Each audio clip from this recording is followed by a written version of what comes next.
Recording started. Okay, I have 6:09 p.m. I have 6 o'clock. Me too. 6 o'clock. Chair Schmidt, would you like to introduce the meeting or do you want me to? You please do, Cheryl. Okay, this is the Sunshine Ordinance Task Force Complaint Committee, City and County of San Francisco. We are in hearing room 408. City Hall, 1 Dr. Carlton B. Goodlett Place, San Francisco, California, 94102. This is a regular meeting of the Complaint Committee of the Sunshine Task Force. The day's date is September 19, 2023.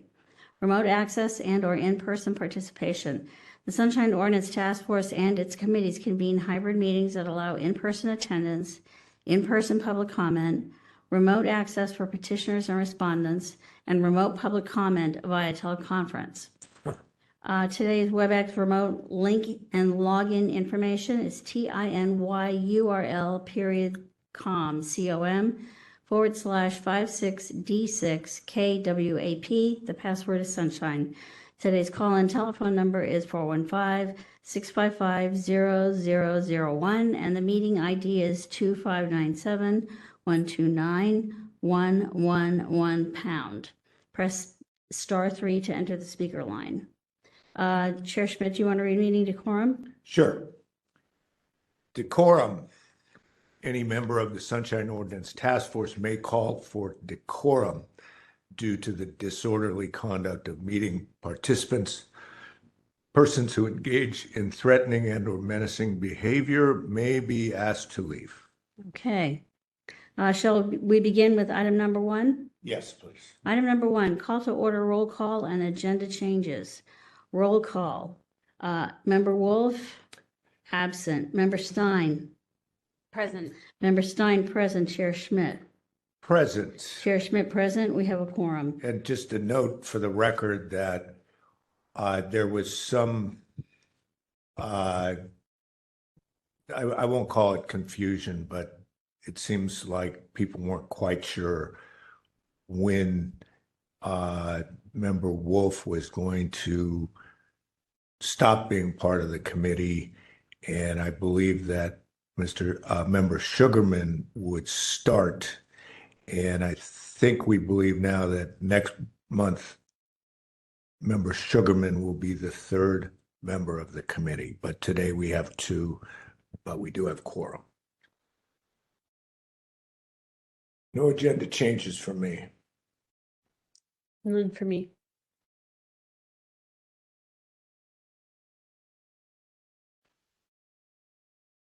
Okay. Okay, no agenda changes. Is that from both Chair Schmidt and Member Stein? Yes. Correct. All right, great. Shall we read item number 2? Yes, please. Item number 2, approval of the April 15, 2023 Complaint Committee meeting minutes. I have a copy of the minutes right here. If we have changes that need to be edited and taken care of. Any changes, members?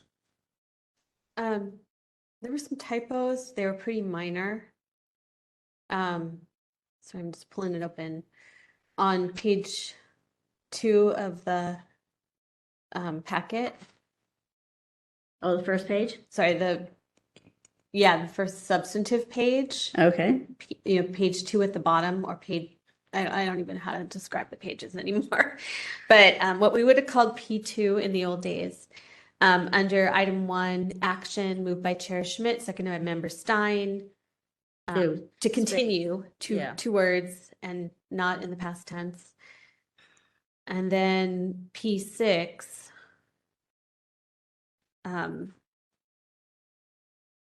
the 3rd paragraph from the top,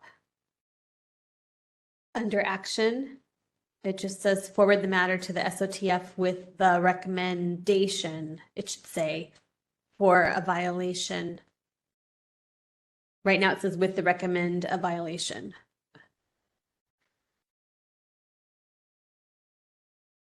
Okay, Chair Schmidt, any suggested changes? I accept all those changes, and I have nothing further. So I will make a motion to approve with the edits having been set forth by Member Stein. I'll second that. Would you like to open up public comment at this time? Yes, please. Yes, if there's anybody who'd like to make public comment at this time, if you're on the telephone, you can press *3 to raise your hand to indicate you'd like to make public comment. And if you're on the application, you can use the application to raise your hand. I see one hand raised. At this time, I will unmute them.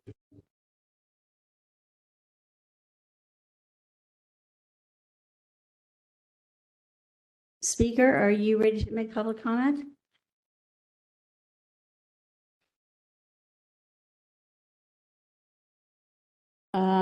Is that Mr. Neha, Victor? He lowered his hand, so I believe it was up by accident. I see no other indications for public comment at this time. Okay, let's vote.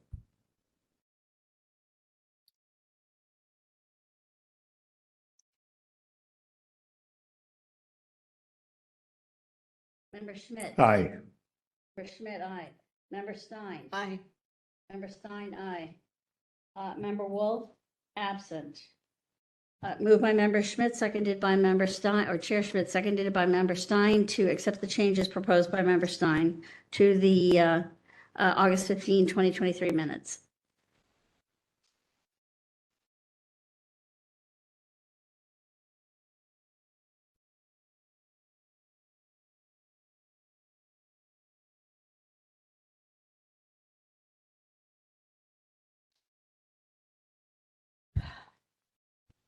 Okay, shall we go to the next item? Yes. Item number 3, public comment. Members of the public may address the committee on matters that are within the committee's jurisdiction but not on today's agenda. Yes, if anybody would like to make general public comment on at today's meeting, please raise your hand by hitting *3 if you're on the telephone, or otherwise use the application to raise your hand to indicate you would like to make public comment. I'll give everyone a few moments. I don't know if there's anybody in the room, but if you are in there and would like to make public comment, you may approach the podium. I see no indications for general public comment. And nobody here. So we can conclude that item and move to number 4.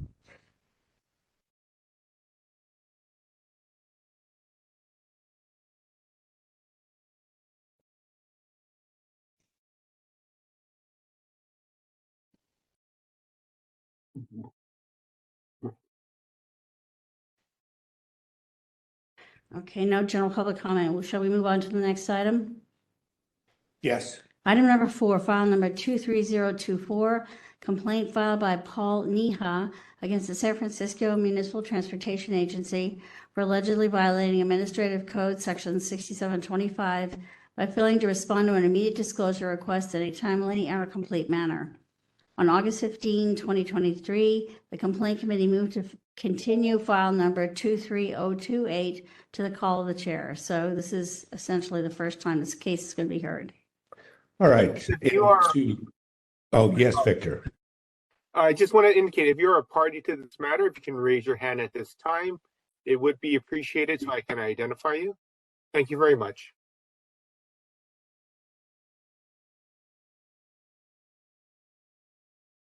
We have 2 parties who have indicated they are a party to this Okay. matter, and they have raised their hand. Yeah, let's find out who's here. Is Mr. Neha here?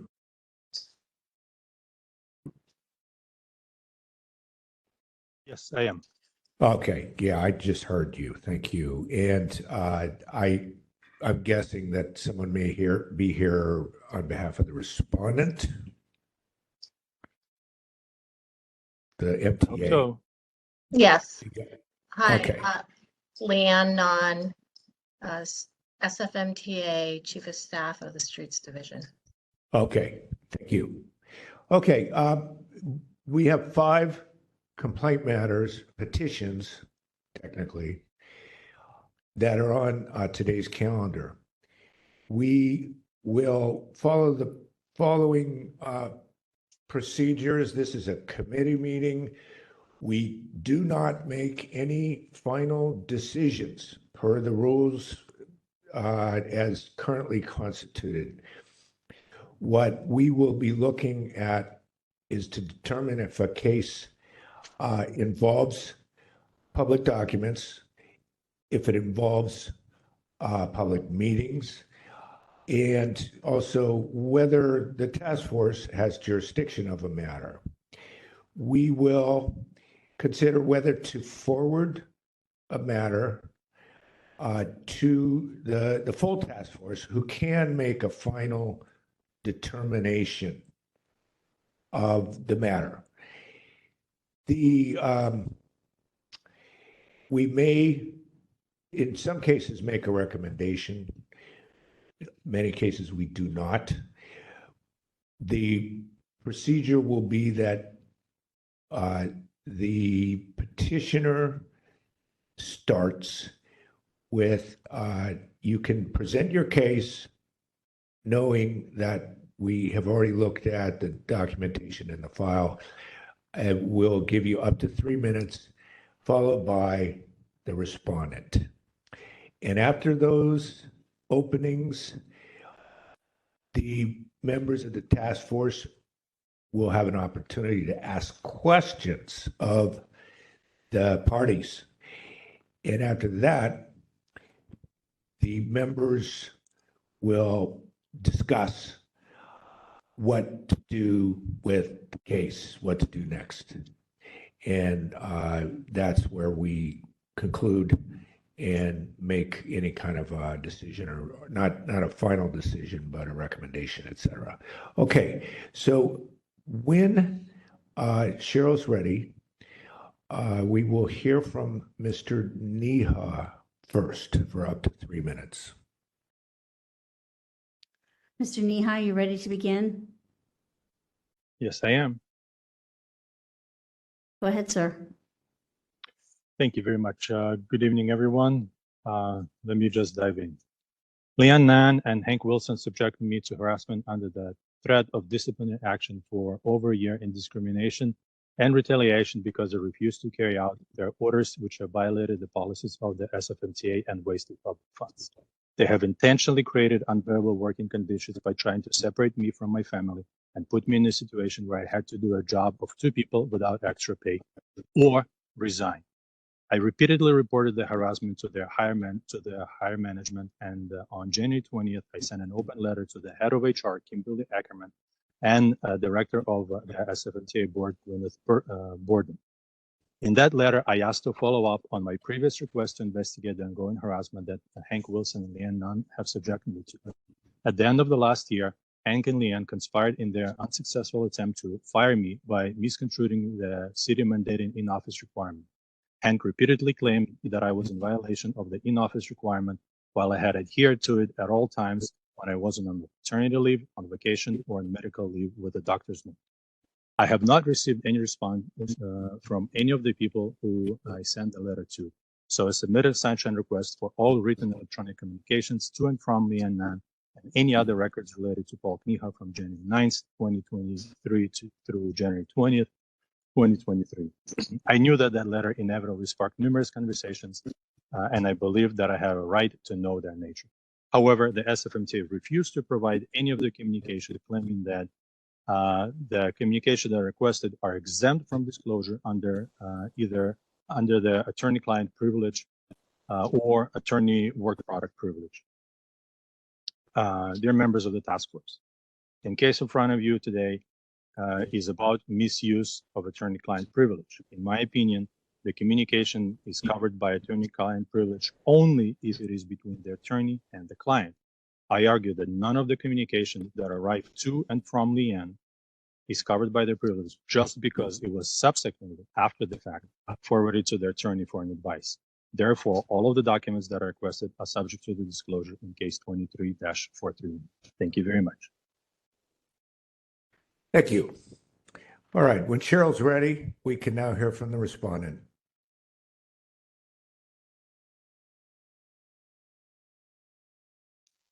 All right.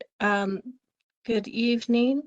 My Just a name is moment. Leanne. Just a moment. Ms. Manon, just a second.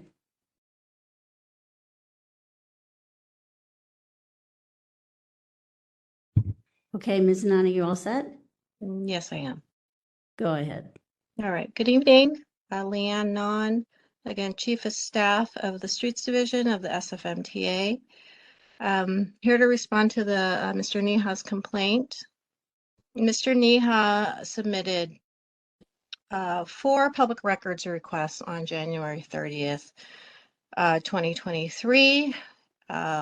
All 4 requests were to 4 different individuals at the SFMTA, Ted Graff, Hank Wilson, Sheena Dines, and myself, all requesting documents from January 9th, 2023 through January 20th, 2023. I did not submit a response because I had duplicate records. I had 6 duplicate records that were already being provided by 3 of the individuals that I had just mentioned. I also did not submit any records that were related to attorney-client privilege. The records in question were discussing advice that I have received from the attorneys regarding Mr. Neha's release from employment at the SFMTA. I did not have any records that I subsequently forwarded to the city attorney's office. All records that I do have were originally with the city attorney on them.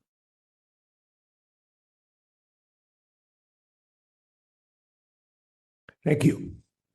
All right.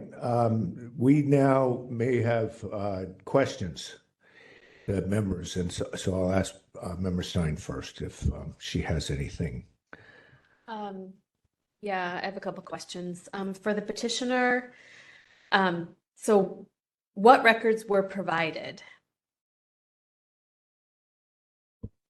From Leanne, none. So the only response that I got is that the documents are the communications that are requested would impede the ability of the SFMTA to receive legal advice. Currently will not provide privileged attorney-client communications and attorney work product.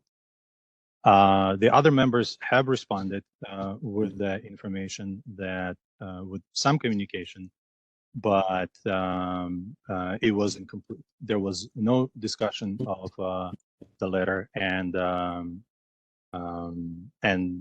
know just from the previous disclosures that I received before they hired the city attorney that there are extensive communication about my case, and a letter like this simply could not have been just ignored. And it is not possible that there were non-communication whatsoever.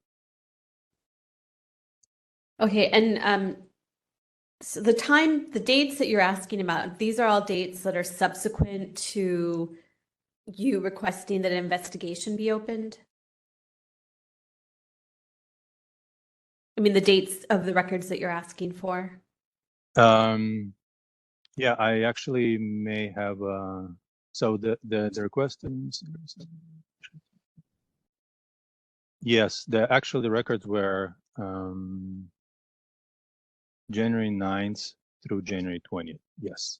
So I wanted to specifically, I was specifically interested in the communication on January 20th when the letter was sent out, and I received none of those communication. And January 20th, wait, we say when the letter was sent out, that means when you requested an investigation? Yes, that's right. Okay.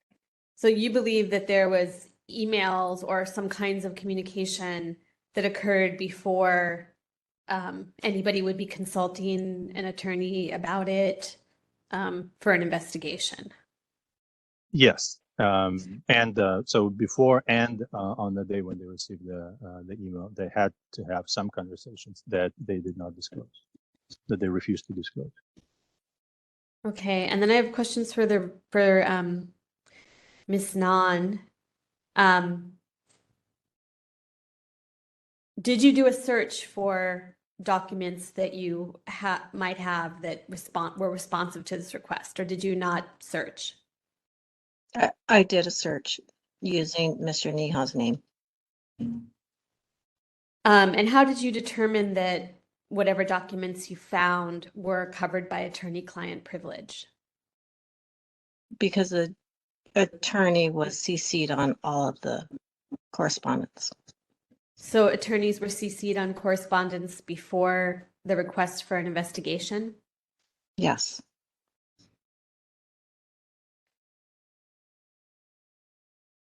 And why do you believe it's in the public interest not to disclose this information? I have been advised by the city attorney that it is subject to attorney-client privilege. Okay, those are all my questions. Okay, thank you, Member Stein.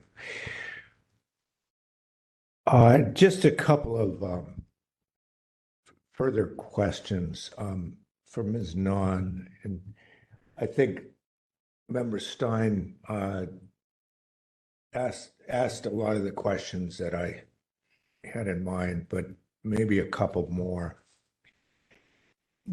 When you did that search through your emails, it sounds like what you're saying is that 6 documents you did find in that search, but you knew that they were being produced in response to another request that had gone to another employee. Is that, did I get that right? Correct. It was the exact same dates. Okay. And who was that? Who were the 6 that were provided? What was the request? What was the request? Who was it to? The request from Mr. Neha, who was it to whereby those 6 were given to him? Who was the correspondence with? Is that your question? Well, the person who produced the 6 to Mr. Neha. Oh, Shayna Dines. Okay. Who Okay. is in our Ms. HR. Neha, did you get 6 documents from Sheena Dines? And it would be Hank Wilson. Okay, so you believe they produced those 6, correct? Correct. To the respondent. Okay. Mr. Neha, does that make sense to you that you did get documents that would respond to this request, but you got them from other responding parties? None of the documents that I received had anything to do with this letter. So I have reasons to believe that they were also withheld.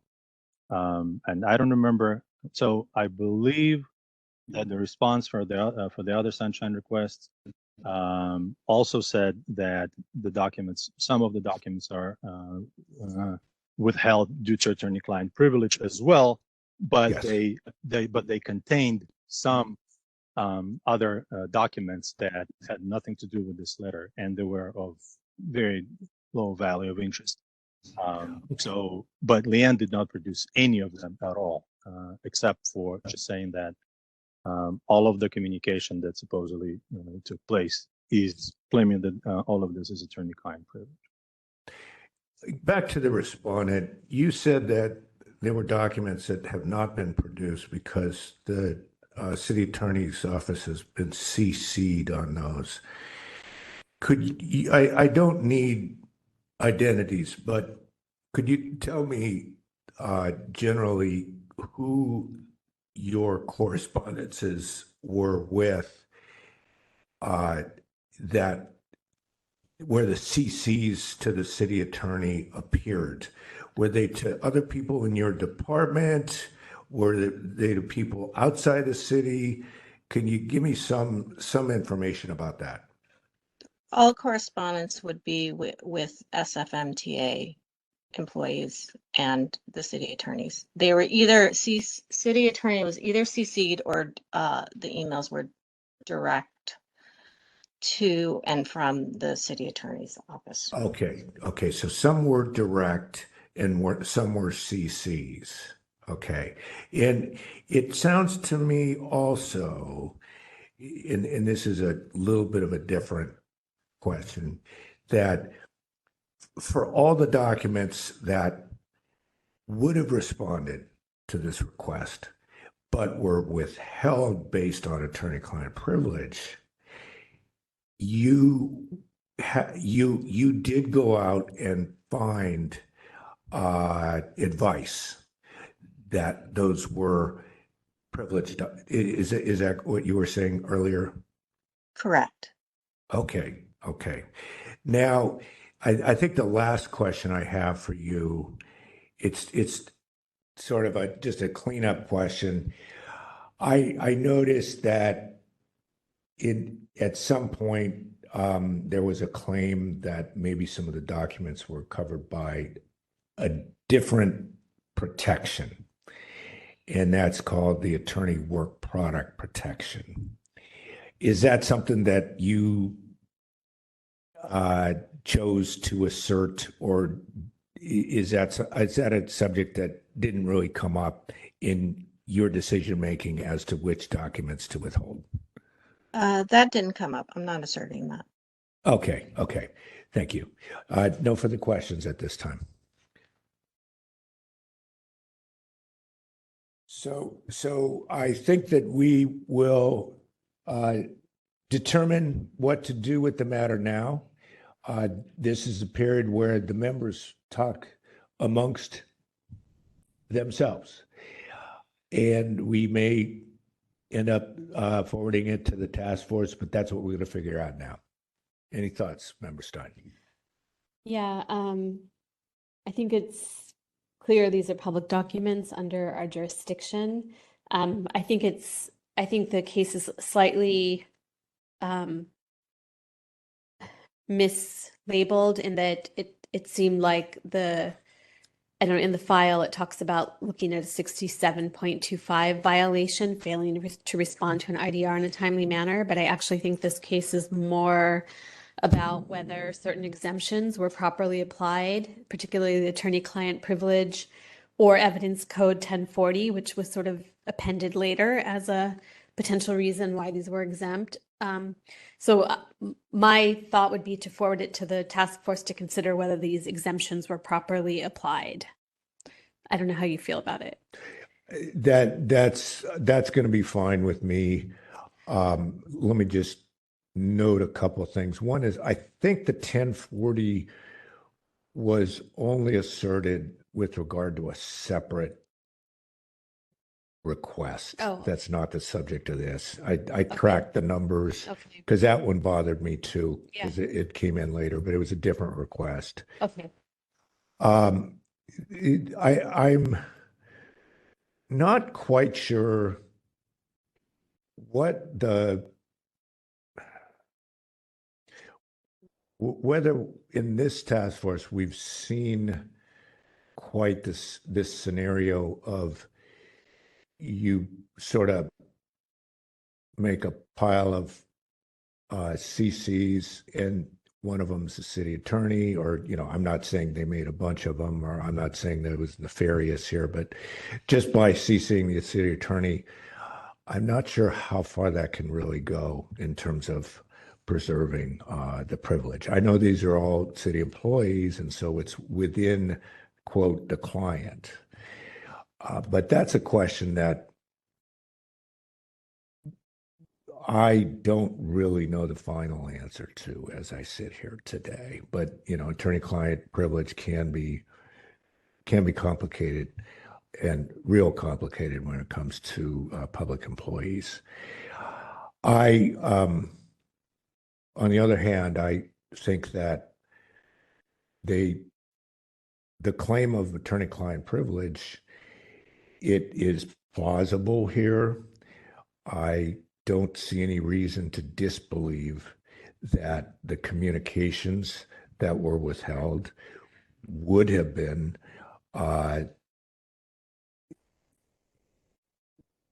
would have involved the city attorney. So I don't see any sort of anything suspicious about the situation here. So I'm not quite sure if I see any circumstances that would lead me to find a violation at this point. But I do agree with Member Stein that we should move this on to the task force. I think we should probably do it. We should say, I'm going to make a motion. Yeah, these are public records. There's jurisdiction, unless you already made a motion, Member Stein. Okay, we have jurisdiction.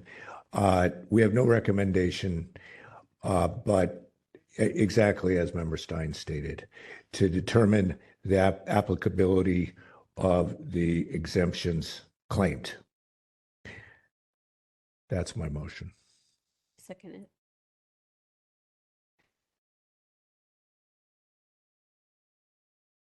But I do second it, but maybe I wonder if you want to just mention the attorney-client privilege exemption, because we've already heard that the other one isn't really being claimed here, work product, even though it was mentioned in the response, and that I think it was confusing that there was documentation about ongoing investigation exemption, 1040 exemption. So if really what is at stake here is attorney-client privilege, I would maybe specify that.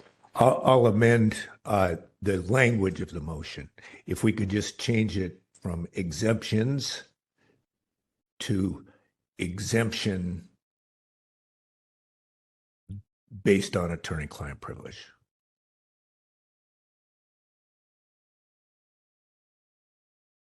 And when you have that, Cheryl, we could move on. Shall I read it back? Public comment on the motion. Yeah, go ahead and read. Yeah, moved by Chair Schmidt, seconded by Member Stein, that the records of public, there is jurisdiction, and to determine the applicability of exemptions based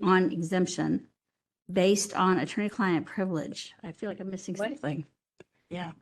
Determine the applicability of the exemptions claimed, or Exemption. which are based on the exemption claimed, which is based on attorney-client privilege. It's basically the notes I have. Let's see, public records jurisdiction to determine that applicability of based on exemptions claimed, which are based on attorney-client privilege. It doesn't make sense. No, a couple things got elided there. So the motion was that the records are public, they're within our jurisdiction. We are not making a recommendation, but we want the task force to determine the applicability of the attorney-client privilege exemption claimed. Maybe that's a better way to put it.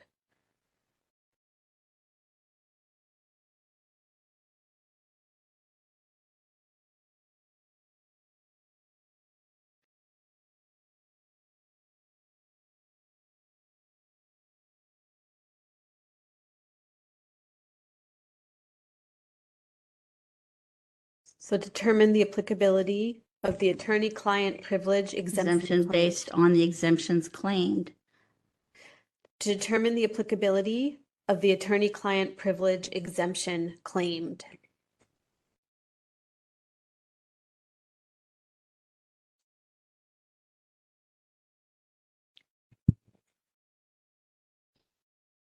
Which are based on attorney-client privilege. No, you can just get rid of that. If you say determine the applicability of the attorney-client privilege exemption claimed, then you don't need anything else.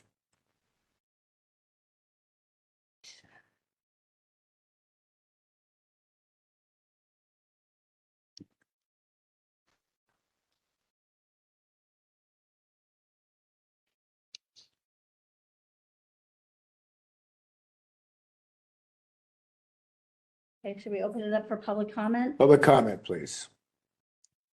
Yes, if anybody would like to make public comment at this time, you can raise your hand through the application or press *3 on the telephone. I'll give everybody a moment. or approach the podium if you're present. I see no indications for public comment at this time. Okay, thank you. We can vote. Chair Schmidt, Aye. Chair Schmidt, aye. Member Stein? Aye. Member Stein, aye. 2 in favor for this particular motion. Okay, next item. Next item, item number 5, file number 23079, complaint filed by Lance Carnes against Public Works for allegedly violating Administrative Code Section 6721 by failing to provide responsive records in a timely and or complete manner. It's the first time this case is heard. All right, do we have a petitioner here, Mr. Carnes? Yes. Mr. Carnes, could you approach the microphone? You will get to speak first. Let's find out if there's a representative of the DPW. Okay, it sounds like we do have. Let me get a name, please. I believe Mr. Steinberg is here. Okay, great. Mr. Steinberg, you do have control over your own microphone at this time. All right, so same rules apply. First from petitioner, up to 3 minutes to tell us about the case, and then we will turn to respondent to do the same. When Cheryl's ready, we start.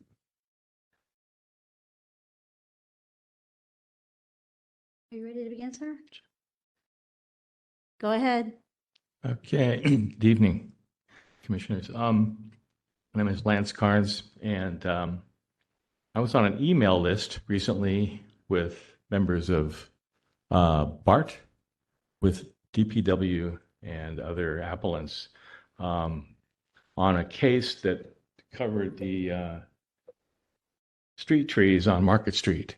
BART wants to put in canopies over all their underground entrances, and some trees had to be removed. So during our discussion on an email list, one of the engineers from BART said, I noticed that this particular tree has no live, it doesn't seem to be alive. And so immediately some DPW foresters piped in. One said, okay, that's so, you know, when a tree is dead, it's a removal, just a standard removal. When the person from DPW piped in, he said it was a little bit more serious. It was a hazard tree. And then the chief of the forestry division at DPW, Christopher Buck, said it's an emergency. I'm going to make it an emergency removal. Unfortunately, in San Francisco City Code, Article 16, there is no provision for an emergency notice. So I objected online and told him that. I didn't hear a response from him. And following on to this, I wanted to see what an emergency tree looked like, emergency removal tree looked like. So I filed public records request 23-3077, and I send tree information reports and photos from the DPW tree database. And they did send those in time, but unfortunately the tree photographs were 2.5 years old, and the tree information report was fairly current. Am I up? My time up? What was the little beep? 3 minutes, Cheryl? Well, 20 more seconds? Yeah. Okay. Yeah, so that's basically it. I would like to get better information. I also immediately turned around and filed public request 23-3164, and I gave a date range, you know, from June 4th to the present. So I believe that Public Works just played with me. Okay. Okay, Cheryl, when you're ready, it's the respondent's turn. Mr. Steinberg, are you ready to begin speaking, sir?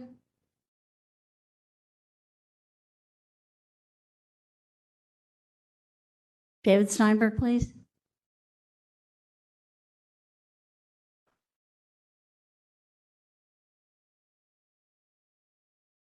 Mr. Steinberg, can you hear me?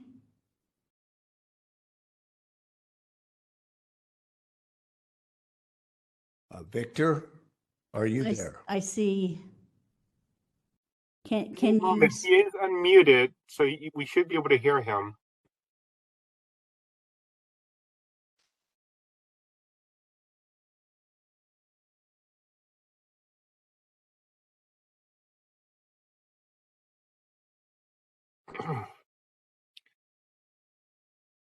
Ms. Steinberg, I've just muted and unmuted you. Any luck?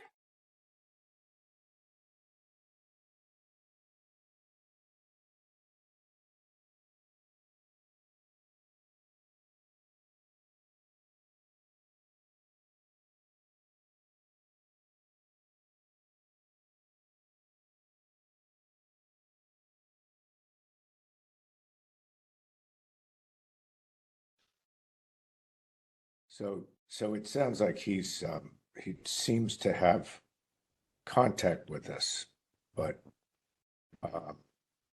we're Can not. you hear me now? Oh, yeah, Yes. there we go. Yes, David, we Okay, can sorry, hear you. I'm sorry. I don't know what's wrong with my computer. I had to call in on my phone. So, okay, so good. You can hear No me. problem. No problem. Sorry Okay. about that. But, That's all right. whenever you say Okay. You ready? yes, ma'am. Go ahead, sir. Okay. Hi, my name is David Steinberg. I'm custodian of records for San Francisco Public Works. I think our response is pretty straightforward. As Mr. Karn said, he submitted 2 records requests, one on June 12th and one on June 14th. On the one that he submitted on the 12th, we released records to him as he noted. And that was just an open-ended, any records related to these trees.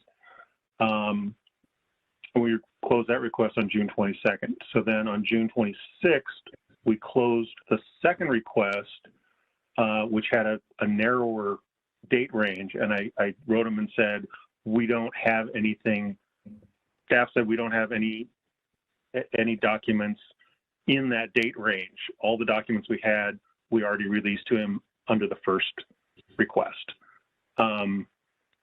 So I closed that request.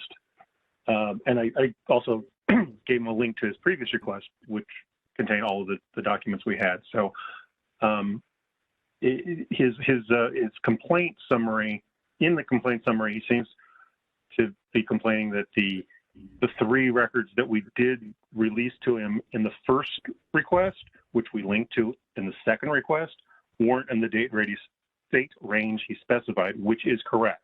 As I told him when I closed the request, we had nothing other than what we'd already previously given him. So that's pretty much it.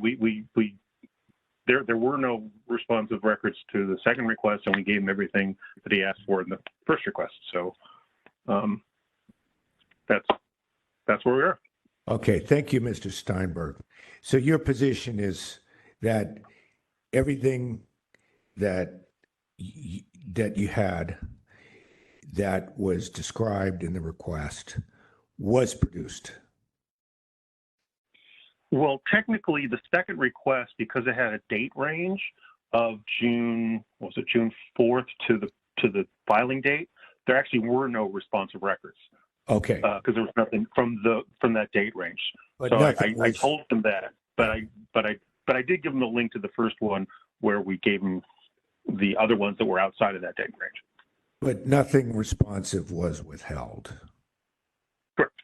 Okay. Yeah, okay. there were, as I said, there were no responsive. Technically, there were no responsive records to the second request because there was nothing in that date range. Got it. Okay. Member Stein, any questions? Yeah, I just have a couple of questions. For Mr. Steinberg, this might seem repetitive. I'm just not familiar with the tree database. Was the petitioner given all the records related to the trees identified? Well, for the request. Well, the- not the- even, the- I mean, I'm just wondering, was there more information in the database related to these trees that fell outside the date range, but that he did not receive? Yeah, no, I understand what you're saying. I think there may have been, and I say that only because after he filed the complaint, we were going back and the documents that we gave him for his first request, we gave him all the photos of the trees, but I think there may have also been a photo of a copy of the notice of removal, which I wasn't aware of and wasn't given at the time. So are you saying that he received all photographs that were in that file related to the trees identified? All photographs that exist? I believe that in the first request, I believe that there is actually an additional photo, not of the trees, but of the removal notice, which we never gave to him. And then when he submitted the second request, there wasn't in a date range, so we didn't have anything. Okay, thanks. And then my question for Mr. Carnes, do you believe that the DPW is withholding photographs of the trees you identified? No, I don't think they had, excuse me, I don't think they had any photographs in their database that were pertinent.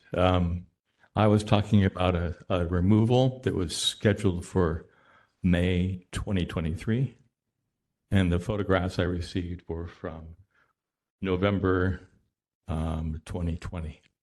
Right, I understand that. But do you believe that there are documents outstanding that have not been provided to you? I don't see why not. The tree is on Market Street, plainly visible by anybody. Anybody here could go see it if they want. If I was asking about why it's an emergency removal, which means the tree is ready to fall on property or damage somebody, they would, provide a photograph that's more current that shows the tree is stable, but they didn't do that. And that little information sheet is it's kind of a formality. It doesn't reflect anything real. It just says, this is what's scheduled. They're supposed to remove the tree on June 2nd, 2023. I think the document's in your records. But just so you know that on the way down to this meeting tonight, I went by 5th and Market, glanced out the bus window, and there's the tree still there. So it was never fully removed. Is there any city code that you're aware of that requires documentation of, visual documentation of a tree prior to removal? Yes, it's Article 16 of the San Francisco Code, which is subtitled Urban Forestry. Okay, and but it's a standard. Excuse me, one thing. It's a standard. If you're going to remove a tree, you have to have a removal hearing, and prior to that removal hearing, you provide the public with photographs of trees to be removed. so there was a notice of removal, apparently, but was there a removal hearing as far as you know? No, there wasn't. This Mr. Buck advanced it from a tree that was dead, which is just a normal removal. Somebody else in his department upped it to what's called a hazard tree, which requires a 15-day notice, and then a hearing. And Mr. Buck advanced that further to an emergency removal notice, which under Article 16 does not exist. So Right. the whole thing is rife with just, as I said, they're playing with me. So. Was the report on the trees that you identified current, even though the photograph was not? Was there information in the reports that you received about the current status of the trees? Let's see. The BART engineer who notified us of the tree was essentially dead. He sent that in, and it was just a dead tree. It wasn't anything, wasn't anything emergency about it. I'm sorry. And the question you asked was? Because you asked for the reports and the photographs, right, of the trees Uh-huh. by their identification number, and you did get reports. And I'm just wondering if the reports reflected the current status of the trees, if the reports were more up to date than the photographs that you received. I mean, I know the reports were in the packet, but I didn't. That's okay. I didn't think of it at the time. So it's this is called a tree information report, and under action date it says June 2nd, 2023. Remove grind, which means that if you take a tree down, usually they leave a stump after they take a tree down, and grind means you grind that stump down to nothing. So when I came by this evening, stump was still there. It's 4 feet tall. So this is something that they said would be done immediately, but it was never done. And then on May 30th, the thing says posted 24-hour, again in Article 16. That is not a legal posting time. So. okay, all right. Those are all my questions. Thank you, Member Stein. I don't have any further questions, so I think we can determine what we want to do here. I think that maybe we are looking at a case where I'm not sure what we can do here. All we can do is try to figure out, did they give you the documents that you asked for? And even if someone should have had better documentation, should have done X, should have done Y, should have done Z. If they didn't do those things and there's no documentation, therefore, and then they say we didn't do those things, so that we have no documents of it, they are giving you the documents that exist. And so that's sort of the point where our jurisdiction seems to end. It seems like maybe the issues that are coming up here are more the substantive side of things, and we can't really enforce. Well, there was a public email list where the BART engineer submitted a photograph of the tree he wanted removed. So that's the one that Urban Forestry used to determine that this is an emergency removal. So that's a legal document. It's in a public forum, and it's in my packet of stuff. So. You did not get that photograph from DPW? No, what you're saying? I didn't, no. Okay. Do you have a copy of that photograph? Oh yeah, I submitted it. Okay. With my stuff, and here's a picture for you. It's on P66. And the fellow actually circled the tree he wanted it removed. Okay. I think that the best we can do is just to see if the task force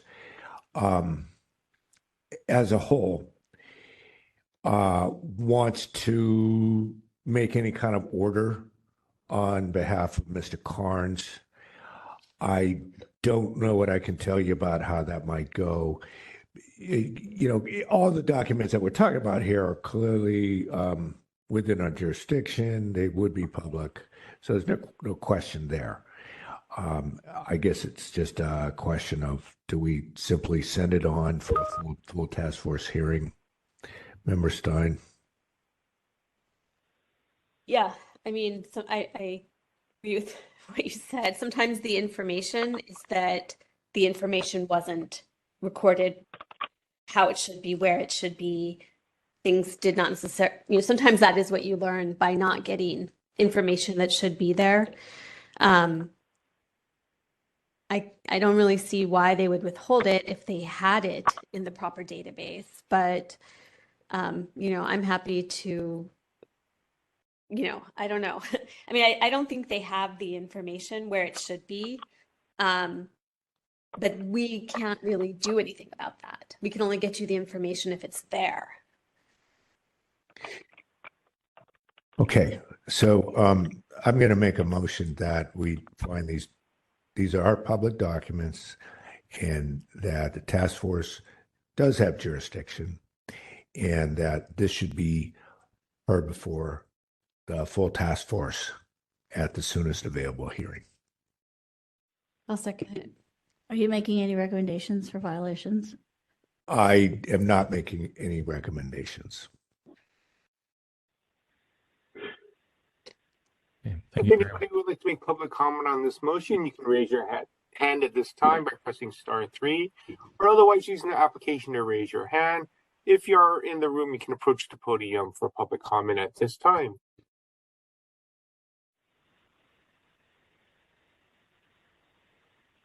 I see no indications for public comment on this matter. Okay, so we're ready for a vote, Cheryl.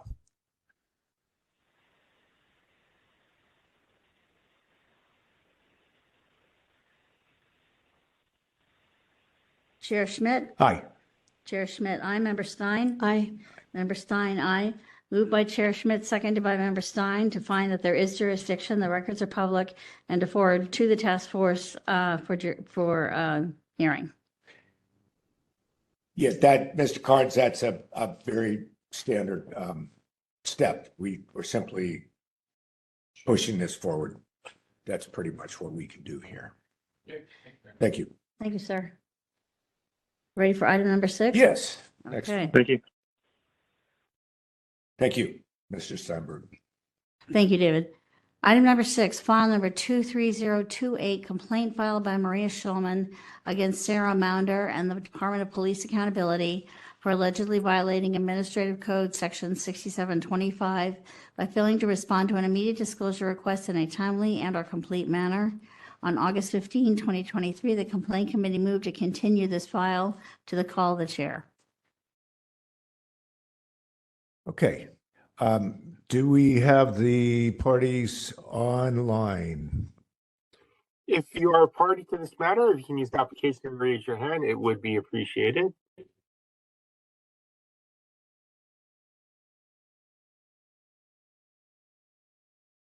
They have identified themselves. They haven't moved to the panelist list, and they have control over their own microphones. Okay, great. So, Cheryl, when you're ready, we can hear from Ms. Schulman, and this is on 23028. That's correct. You ready? You guys ready? Okay. Yes. Ms. Schulman, are you ready to begin speaking? Yes. Okay, Ready? go ahead. Okay, thank you to members of the task force for taking the time to hear my complaint. So I filed an immediate disclosure request on March 9th through the Next Request portal, which I've used many times previously, beginning in October of 2021. I've used this portal to file immediate disclosure requests many times, and the respondent has never made an issue of my using the portal to make IDRs. They had previously treated my IDR requests as IDR requests, and they had never complained about the types of records that I was asking for either.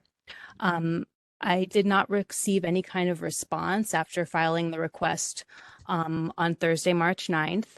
So I filed the complaint with the Sunshine Task Force, and I did not receive any of the records that I requested until March 15th. And you can see the relevant dates on page 36 of the online packet. When I did receive the records, they were not keyed by footnote or other clear reference, and I believe that is a violation of 6726 and 6727 of the Sunshine Ordinance. I believe that members of the public should be able to make immediate disclosure requests via Next Request. It is not the fault of the public that the software which the city has chosen to use and which presumably is paid for through our tax dollars does not support writing the words immediate disclosure in the subject heading of these requests, which is what the Sunshine Ordinance requires. The respondent further attempted to claim that my request was not simple, routine, or readily answerable. However, the records that the respondent eventually provided were a simple series of short emails that had been sent and received over the course of 3 weeks. And you can see the emails and that the respondent only had to make minimal redactions. The respondent has acknowledged that my request was made during a time of transition for their department, and they basically say that my request was temporarily lost in the shuffle. The Sunshine Ordinance doesn't make an exemption for staffing transitions, and hopefully the respondent will be better organized in the future. Thank you so much. I yield the remainder of my time. Thank you. Cheryl, when you're ready, we can hear from the respondent.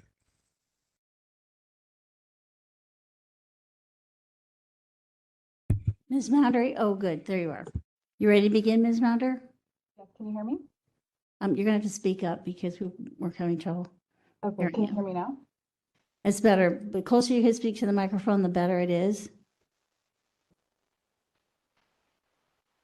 Is that better? Yeah, Good. that's better. All right, Grady, ready to begin? Yes.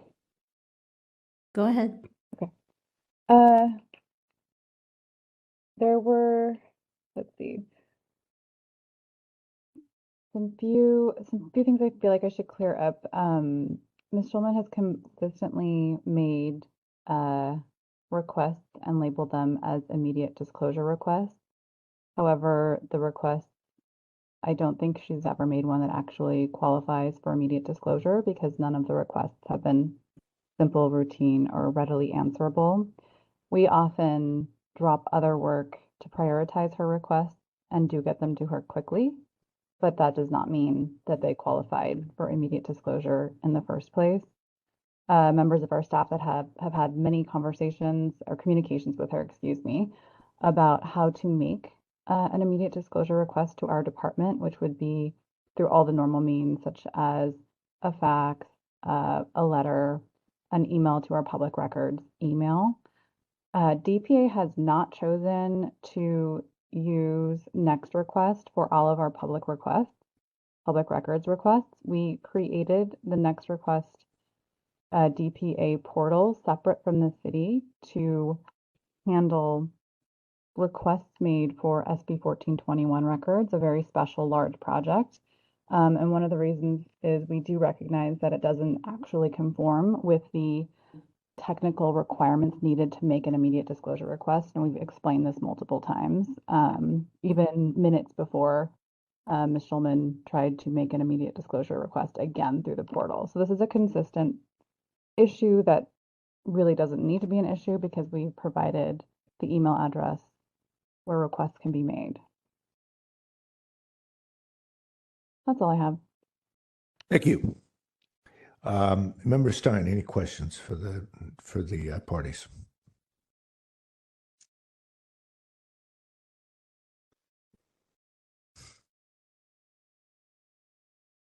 So I guess I have one question for Ms. Maunder. It seems that no one saw the request for 4 or 5 days. Can you speak to that? Sure. The portal is there for us to post documents for people who have requested police misconduct records, and generally they request them through a letter, and we use that portal to post documents related to police records up there. And almost all of them are under the rule of reason because they've requested thousands and thousands of pages of records. So it's not a place where we check frequently. And the response that we gave was well within the 10-day deadline for regular public records requests, which this was a regular public records request because it did not qualify for immediate disclosure. So Okay, getting back within 5 days is well within the 10 days that the California Public Records Act allows. okay, that was really my only question. All right. Let's see, for Ms. Monder, one question I have is, okay, first, with regards to the special process, I'll call it, whereby you're segmenting off the 1421 records. Did you say that in that process, it's not possible to submit an IDR for those records? In theory, you can anyone can submit an immediate disclosure request for something, and it could qualify. You cannot.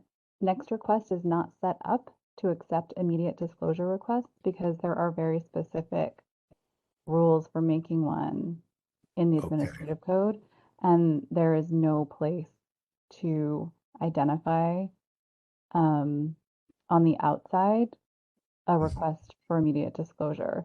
So the purpose of identifying on an envelope or on a fax cover sheet or an email subject line that a requester wants something for immediate disclosure is so that it can alert staff to prioritize it. But there is no technical way of doing that in Next Request, and that's why it is not a good place if you want quick responses from a department. And the Next Request fields are completely out of our control. And it's part of the reason we only use it for the 1421 project. And is there any rule that if someone wants 1421 records through that project, that they're required only to use that process to get them? Oh, absolutely not. We accept all kinds of 1421 requests. Okay, so that's just one option. I see. Yeah. It's actually where we use to publish the records. Most people do not communicate with us through the portal. Okay. And I think that's really all I have question-wise.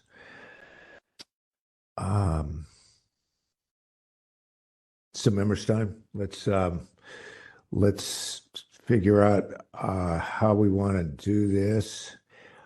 I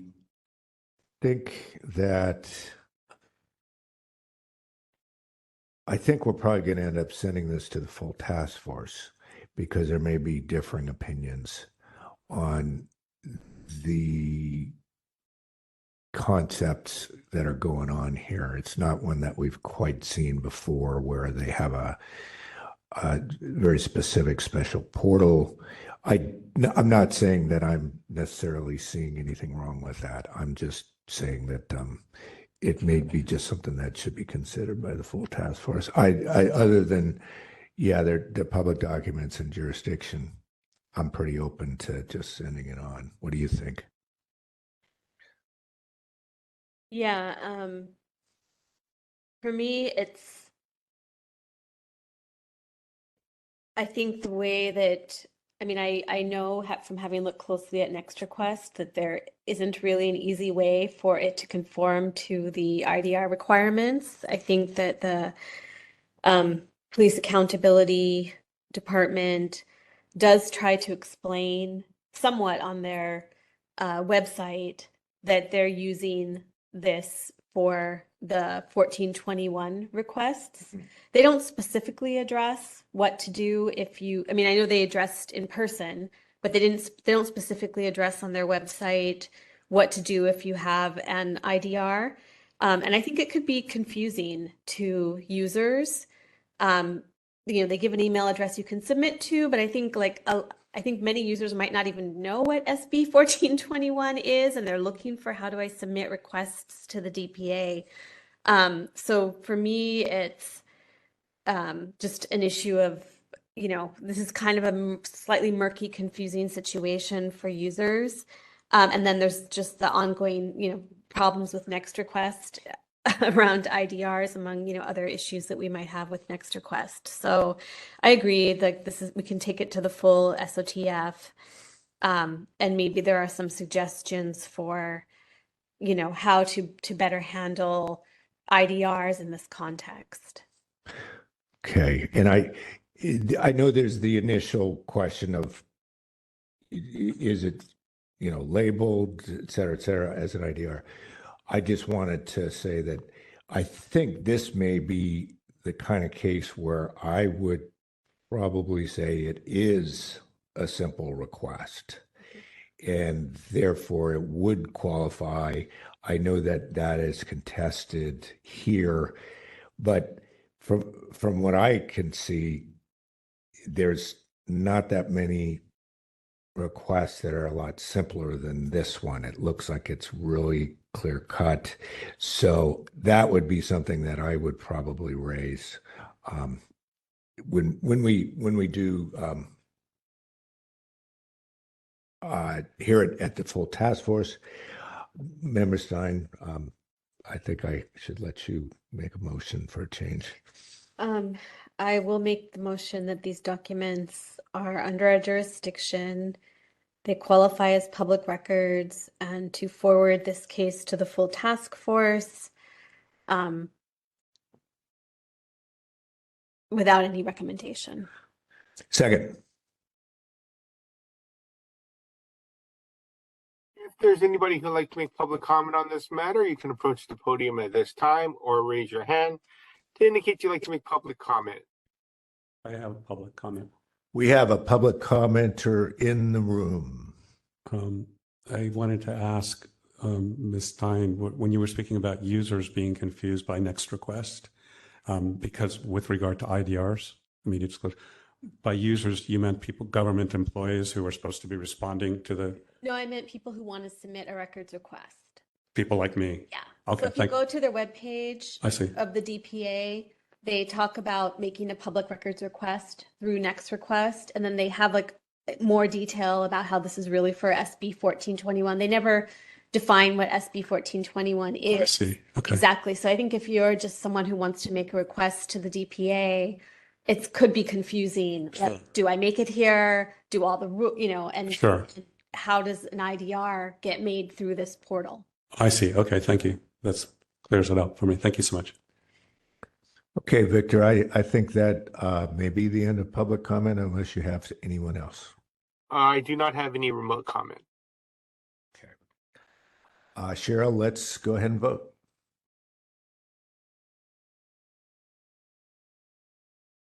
Member Stein? Aye. Member Stein, aye. Chair Schmidt? Aye. Chair Schmidt? Aye. 2 in favor. And I believe the next item may have the same two parties.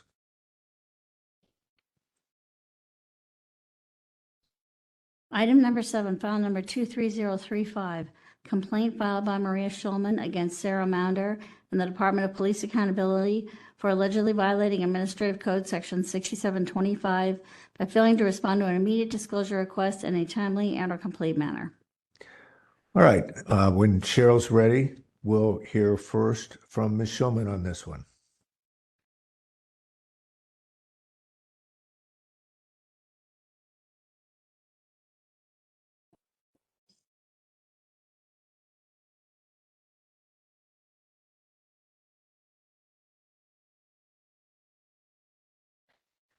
Ms. Schulman, are you ready to begin speaking? Yes.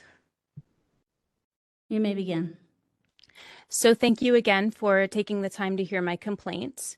I filed an immediate disclosure request on March 21st through the Next Request portal, which I'd used many times in the past. Prior to just a week or two before that request, the respondent had not previously made an issue of my use of the portal to make these immediate disclosure requests. They had not made an issue about the type of records that I was requesting through this portal. I've used this portal since October 3rd, 2021 to request similar records. I first used it to make an immediate disclosure request on November 21st, 2021. Subsequently, I filed 2 IDRs on the November 22nd, 2021, 2 on December 3rd, 2021, 1 on May 26th, 2022, 1 on June 2nd, 2022, 1 on June 10th, 2022, 1 on June 21st, 2022, and 3 on February 28th, 2023. The respondent never questioned my use of this portal to make IDRs until March of 2023. Additionally, in his replies to me and his comments elsewhere, I felt that the staff person responding to this request was dismissive and that he, for whatever reason, was disinclined to provide the records I was asking for, even though those records are public. If you look at page 46 of the online packet, the respondent states, quote, "There are many other deadlines and tasks that the DPA's short-staffed records department faces currently," unquote. I hope that somebody will inform this individual that fulfilling records requests is part of his regular duties and that these tasks should never be regarded as extraneous or unnecessary work. Further down that same page, the respondent alleges, quote, "Unfortunately, it has become increasingly clear that Ms. Schulman is more interested in bringing claims in front of the SOTF for litigation than she is in getting the record she is requesting," unquote. I find this allegation highly offensive. With all due respect to the task force, I know you are volunteers, the work you do is highly technical and time-consuming, but I would just want to be clear, this process is not fun for me. It's not easy for ordinary people to attend these meetings. I would not do this if I didn't regard it as my civic duty. And I wonder how many other people have been discouraged from participating in this process after being accused of litigiousness by the respondent or by similar respondents. Thank you. I yield the remainder of my time. All right. Thank you, Ms. Shulman. Cheryl, when you're ready, we can hear from the respondent.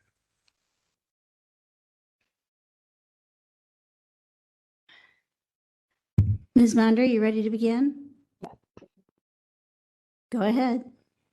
I would like to just reference the record for 23028, the complaint that we just heard. All of my arguments are exactly the same because this is essentially the same complaint, albeit for a different set of email records that were quite extensive.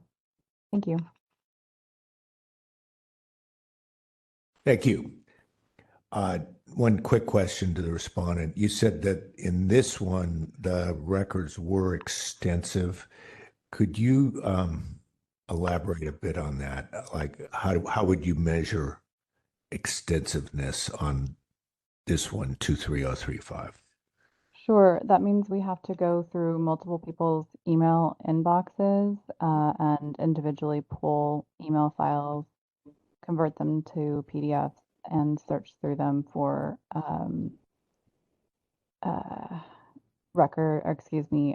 information to redact. And so it's a time-consuming process and therefore extensive. Thank you. Okay. I have no further questions. Member Stein. Yeah. So, I think this case, in its notes, it says we're looking at a 67.25 violation, or it alleges a 6721 violation. So it's basically focused around lateness. But I really think the question here is whether the Sunshine Ordinance gives users a right to make immediate disclosure requests in any form or on any platform that might exist for records requests. And I think it's kind of tricky here because the DPA is, using it for one thing. They have given some information, although privately, on how to make IDR requests. But, the question is, does the Sunshine Ordinance give users a right to make IDR requests on any portal, essentially? Or can some portals be immune to IDR requests? So I think, to me, that's the heart of the question that's coming up in both of these cases. Even though I don't see a strict timeliness violation in this case, I think it still raises this larger question about how do can you limit IDRs based on a platform just by asserting that we won't take them or we can't accept them in this platform? So again, I think this just has to go to the full SOTF. We can't really determine anything about that here. I'm agreed. Yes. So I'll just again say it's I'll make a motion that it's public records under our jurisdiction and we forward it to the full task force for consideration without any recommendation. If I could append to that motion that we make sure to hear these two together. Oh, yeah. And I second. Okay. That's acceptable and preferable.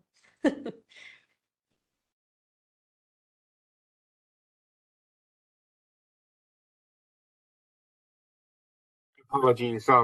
If there's anybody who'd like to make public comment, you can do so at this time by raising your hand through the application, or if you are in person, you may approach the podium.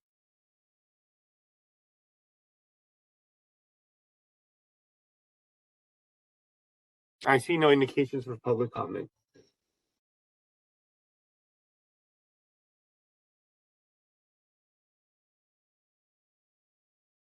Time for a vote.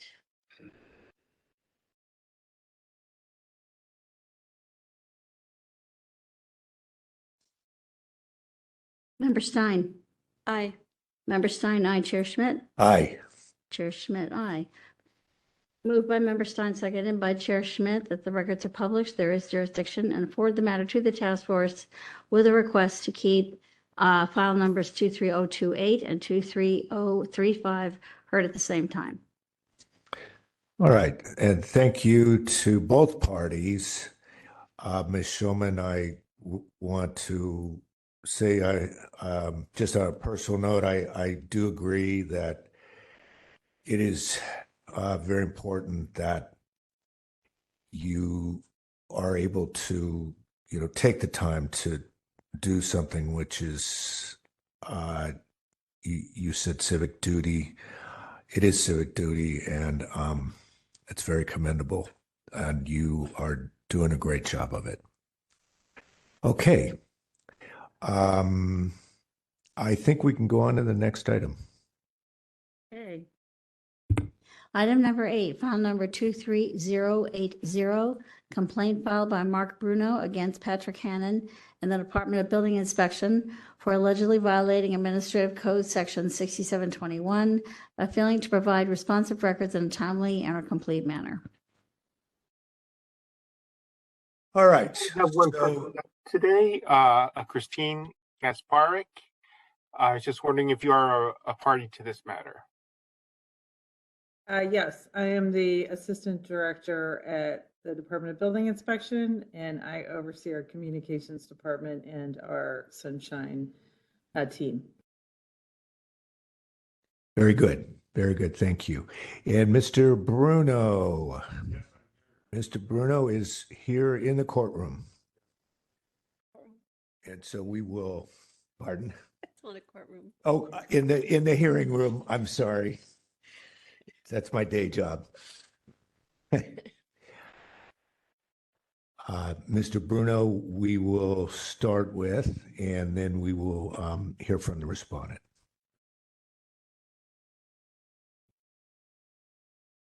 Thank you for taking the time. And I'm sorry to hear that Patrick Hannon, who this was really about, is unable to be here because of a medical challenge, and I hope he overcomes that. So I want to start by pointing out, if you can see it here to my left, and I apologize for those, Ms. Kasparek, online, there's an appeal before the Board of Appeals.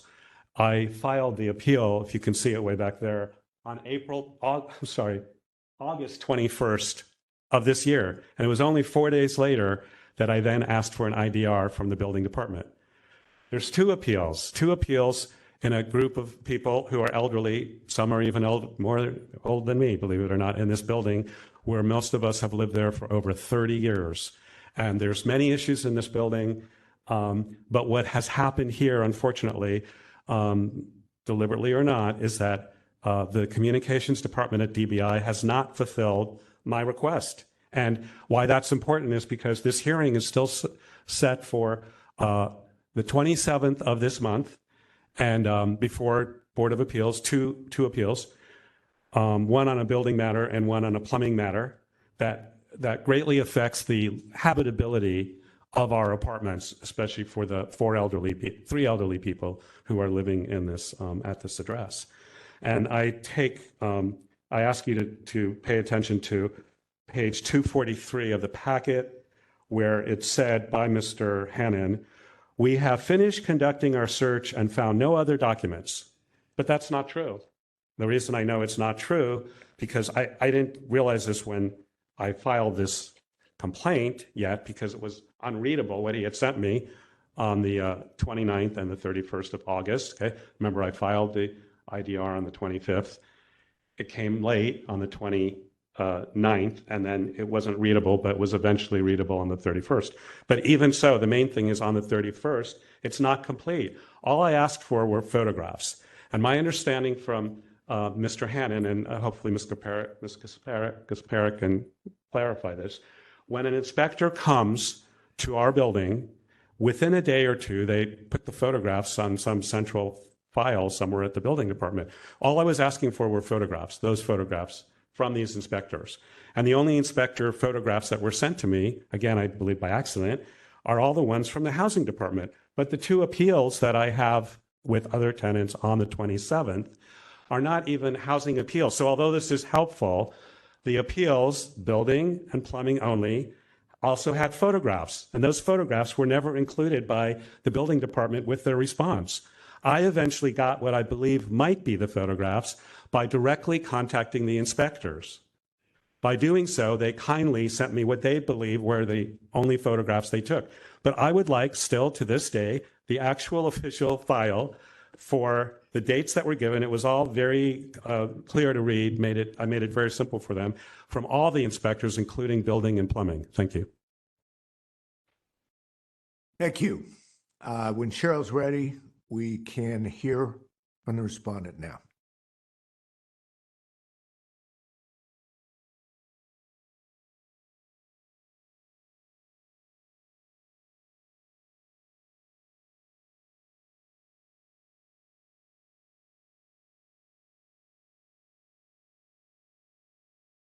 Are you ready to begin, Christine?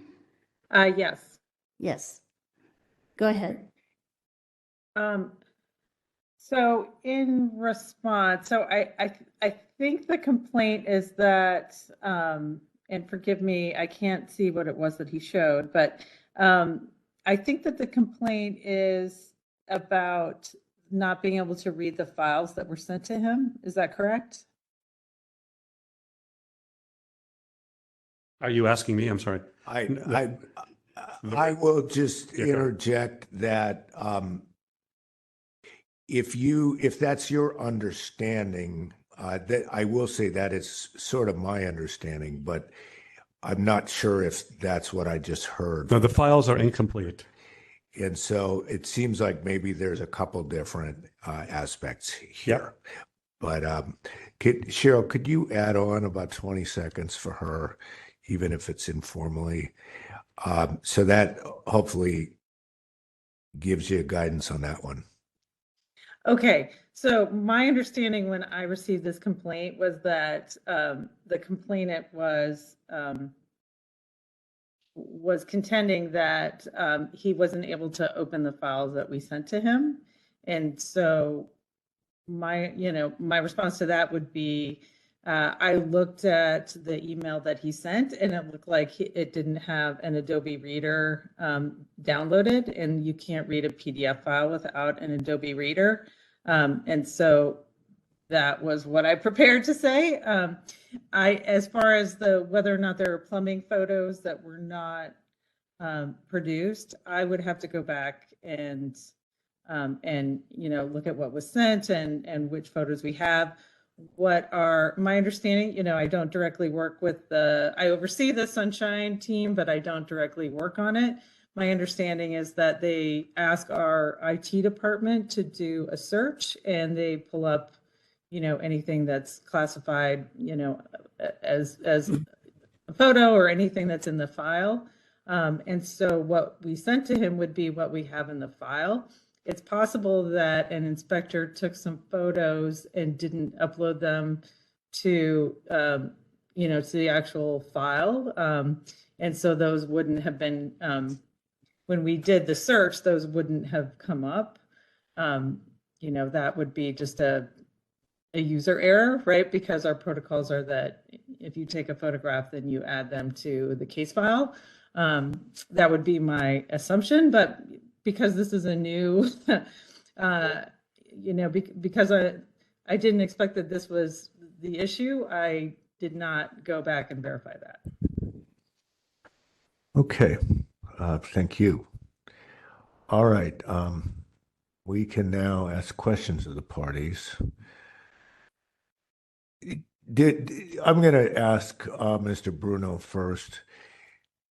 It did seem like a lot of the file was about getting a usable photo in the case of a set of 54 photos, and there were a lot of technical glitches apparently.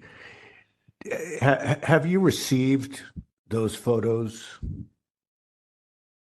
There's a much larger, I didn't say anything about not being able to read anything. As I said at the beginning, I kindly received photos from the two inspectors who may or may not have been able to give me the complete set of photos owned by the building department, which they have every right to present and should present, will present on September 27th. But the 54 photos, they're not the most important ones. They're from housing. But that's what I'm asking you about first. Here they are. Okay. Yeah. So the set of 54 photos, you have those now. Is that right? That's correct. Okay. And so you're saying that those are housing department photos, correct? And they're useful, but they're not the essence of the matter on the 27th. Okay. Or what I asked for. And you haven't received any other photos in response to this request? That's correct. Okay. And do you have any knowledge about how many other photos are out there that you believe 9 to 12, I believe. 9 to 12 I think so, yeah. photos. Yes, I okay. believe so. And why do you think that there would be 9 to 12 other photos? Because as I've said several times, the inspectors themselves, at my request, by emailing them. So when inspectors come to your house or apartment, they notify you. We communicate by email. And by the way, it seems that only Mr. Hannon's department, the communications, is unable to write an email. I know that sounds belittling. It's not meant to, but here, the emails that were supposedly sent to me, every single one of them, which are in your own packet, I don't know if you would notice something so much in the weeds, but it's significant, perhaps to all sunshine requests. Why would any department or government person type out capital letters in my email address? That's why they never were received by me. I've often wondered, because I used to work at a big film company, does that matter? Yes, this is from September 11th online. You can all look, since you're in the Sunshine Ordinance Task Force. Our email address is case sensitive. I won't bother reading it. The point is they are. And so for any one of us, if we were going to put up a resume or ask for a mortgage or something, you wouldn't change the small letters to big letters. Now, it's possible Mr. Hannon didn't do this deliberately. It was done by AI or some, but my... I'm gonna need to... the emails never got to me. I'm gonna need to get back to the question that I asked. Okay, the 9 to 12 photos, you said there were inspectors who came to your building. Was there a general inspector for the whole project or the whole violation? That's so great that you should ask that, because that's the essence of... Hold on. No. I'm not done yet. The answer is no. Okay, so what was the category of the inspector or the inspectors? There were 4: building, administrative, and housing and plumbing. Okay. And in general, whatever the issue is, and I don't need to know the specifics of it. Is this some kind of a plumbing dispute or No, problem? it's a dispute about evicting elderly people from their place of residences. Okay. That's what it's about. Okay, got it. And so it's those inspectors who you say you think have the 9 to 12 photos, and that's what you're I mean, in need of, right? These aren't people Is who it those just, inspectors? Is it those inspectors? yeah, this Okay. is the notice of violations. They wrote up notice of violations, which I'm not asking for because I already have them. And you haven't received any of those 9 to 12 photos? I have received, as I said earlier, I know it's late in the evening. Mr. Hannon himself told me, and it makes sense because we've all worked in government. We all know this is how things can and should work. There's a central file for those photos to be uploaded. There's also the inspectors, she and he, some are female and some are male at their desks, working as hard as possible with their photos on their little cameras. I don't want the photos from their little cameras, all due respect. I want the photos that I requested from the Central Records Department of DBI, which I have a right to and which are easy to get. They produced 54. They should be able to produce another 12. Okay, I'm going to ask the respondent now. Do you have any reason to believe one way or the other that the 9 to 12 photos that we were just discussing exist? I have no knowledge of these photos. I'm happy to look for them, but I have no knowledge of these photos. Okay, do you know if a search was done that would have located those photos if they were findable in the course of a proper search? Yes, I have confidence that we did a proper search. Okay.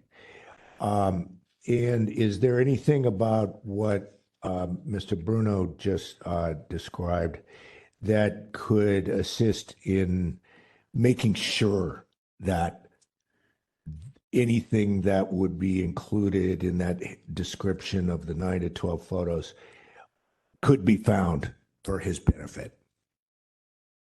I think what I would probably do is reach out to those inspectors and make sure that there were, that if they took photos that were not uploaded to the central file, that they uploaded them so they would be found in that search. I mean, that's just my assumption of what happened, but, it's hard for me to say. That's just a guess. But you don't know of any reason why any of these photos would have been hidden, withheld, obscured in some way, do you? No, I can't imagine why they would. I can't imagine that, but Okay. I don't have any knowledge of it one way or the other. Member Stein, do you have any questions? I just have a question for the respondent. Can you describe the search process that you used to obtain the documents that you did provide? I cannot, because the person who manages this program is on medical leave. I had asked for this to be continued so that we could come with the person who's most knowledgeable. But Mr. Bruno wanted to have it tonight, and so unfortunately, I am not the subject matter expert here, and so I have just a cursory knowledge of how we do it. May I say something on this matter? Because when I called originally on the 25th and walked in the IDR, I actually walked it in to Director O'Riordan's office, to Betty Lee, in addition to sending it by email on the 25th. I was told then in person, and when I called up Mr. Hannon, who I'd never heard of before in my life, on the 25th, it says, I am out of the office, and you can email Ms. Gasparek, the assistant director. So whatever system they have there, to the public face, which is all I care about. Frankly, I'm glad they have a great, big, beautiful building. It's stunning. And I think it's all great that we're paying for this beautiful building, but they should have backup plans for when, and they did have a backup plan. It says right on Hannon's phone, please email Christine Gasparek. I've never heard of Christine Gasparek. She emailed. Thank you. Yeah, so she got this on the 25th, as did Mr. Hannon. And I think we're clear on that. Okay. So it does seem like one thing that might be helpful is to, now that the description is clearer, it may have been already clear, I don't know, but to make sure that, as Ms. Gisberg described, that the pertinent inspectors might be contacted to make sure that any kind of photos that they may have already been put into the system. And if somebody could check to see if there might be photos in the system otherwise that would be responsive as described by Mr. Bruno. Can you do that, Ms. Gisberg? Yes, yeah, we could do that. Okay, thank you. I'm somewhat tempted to put this over to our next meeting to see if we might be able to resolve this and have it's possible that those could be found and Mr. Bruno might get what Mr. Bruno wants. And I would just ask Mr. Bruno if it, you can keep your claim, you can keep your complaint before us. Yeah, sure. But this sounds like the kind of case where what you really want is just to get the photos. And so if you got the photos, you may call us and say, I don't need to come down to City Hall. No, I'm coming to, pardon, with all due respect, I'm coming back to City Hall because it's right in your file. And I don't know how much people get paid in San Francisco government. I'm sorry if it sounds disrespectful, but it says right here. Hi, Cheryl. Thanks for your note. This is from Mr. Hannon. You probably read this on page 225. I wasn't aware, but we sent him the records requested on Tuesday. He submitted his request on Friday, August 25th. That's within the allotted time. No? Question mark. How can people who are in charge of for the building department want an essential place where people get records? I don't know what the ID are. We had a conversation, Cheryl and I, by phone, because I didn't know. And I called her the day I spoke for the first time with Mr. Hannon, because he didn't know. He should know. And then I'm glad for his honesty. I respect it. But somebody in charge of sunshine requests should know that an IDR turnaround is something, whatever it is. And he doesn't know it right here. So I would like to come back because I'm concerned about the building department's inability to respond in a fair, transparent way to the public. I'm going to then put this over for a month, if that's all right with Member Stein, to see if that kind of search can be done. And Mr. Bruno, you can come back for another hearing before us in a month. Sure. And it may be that you get everything you want, or maybe they say that it doesn't exist, et cetera, et cetera. I don't know what's going to happen, but we're just going to put this over a month. And I think Ms. Gisberg knows what you're looking for here, and it's become maybe even clearer than it was. And so, Member Stein, is that okay with you? Yeah, that's fine with me. I did want to add, though, that if for some reason it's not satisfactorily resolved within this committee, that you might want to create an addendum before it goes to the full task force, if it does go to the full task force, where you really make clear that the photos you were looking for were not part of the packet or the responsive documents that you received. Thank and you. maybe even just give us the printout of what you did receive, and then even give us the copy And a chronology. Because that It's too confusing. Yeah. doesn't come across in the packet. And just to make your case as strongly as possible, Okay. if it does have to go there, I would try to include those. I agree with you. And that's what our jobs is, just to make sure that Yeah. you can present your strongest case. Okay, I agree with you, and I thank you for that advice. Thank you. Thank you. So is this a motion, Chair Schmidt? I'll just make it a motion so we don't have a question. I'll move to continue this one until the next available meeting, which I hope is next month. Do you want to specify what should happen in that time? And we do ask that the respondent do the check for the records that we just discussed, which could be 9 to 12, maybe, or more. I don't maybe know. more. I don't know. At the various locations that we've discussed.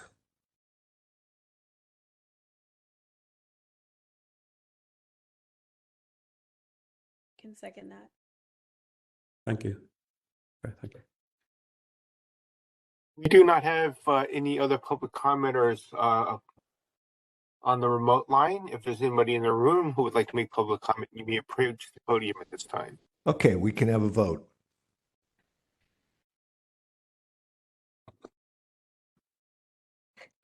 Like it's a little late to mention this, but I was wondering if we wanted to have deadlines so that if it didn't happen, this doesn't get slowed because he's trying to get the information in time for a hearing.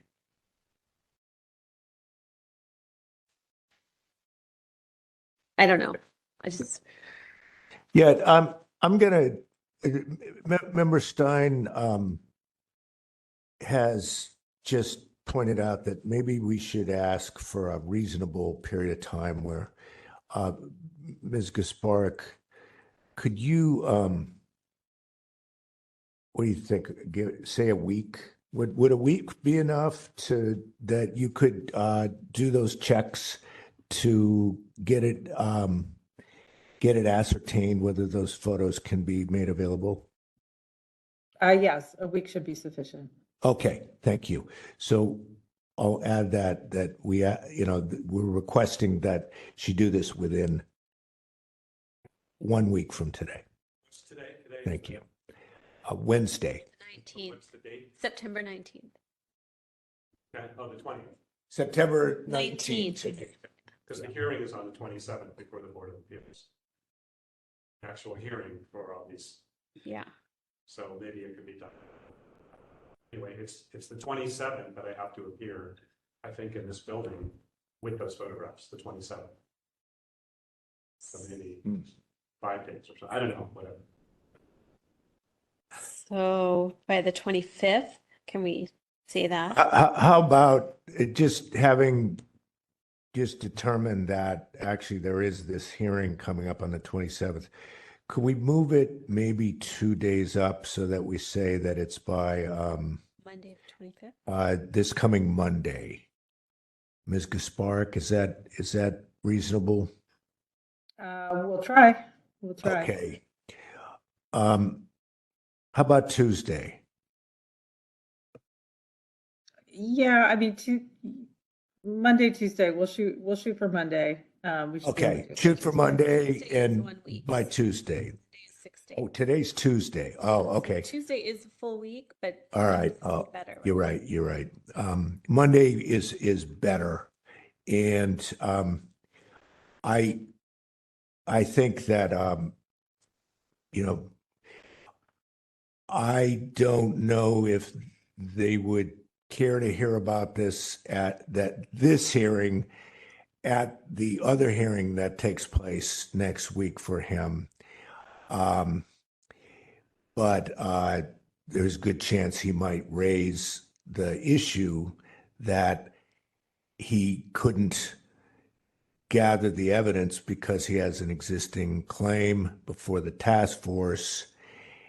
And I'm just saying this because that might mean they'd need to move this hearing back because there's a concern about not having gotten the documents.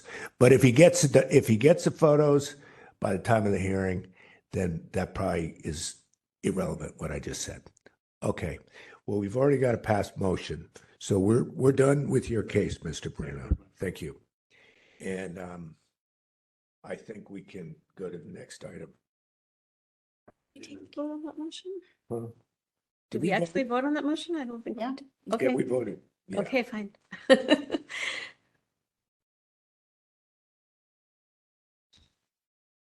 Item number 9, discuss proposing edits to expedite complaint process per the ordinance requirements.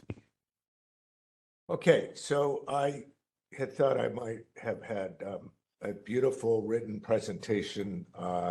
Actually, I never thought I would have that, but I thought I would have something in writing, and I did not in preparation. However, it may be that we can actually get something done here in terms of just talking informally about ideas of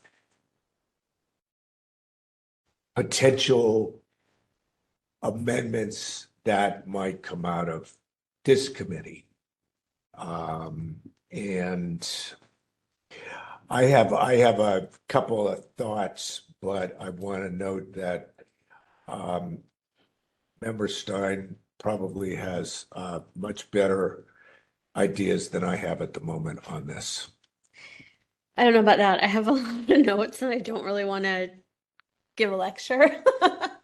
But I just have been compiling notes on what I feel like the questions I have about our process and whether it's as strong as it could be, and also what I see as the problem. So, I mean, and I know we're pretty much in agreement because this is the second time around the hopper that, you know, we're not quite meeting the deadlines set by the Sunshine Ordinance of 45 days. We have a backlog that prevents us from helping petitioners get the info they want in a timely fashion often. And as I like to say, like, you know, information has a shelf life, as this last case showed. You know, the information is going to be much more valuable to that petitioner if it comes before the hearing than after a hearing, right? And that we still, you know, even though we have this long backlog, we also still on a yearly basis seem to be getting more complaints than we can process under our current system.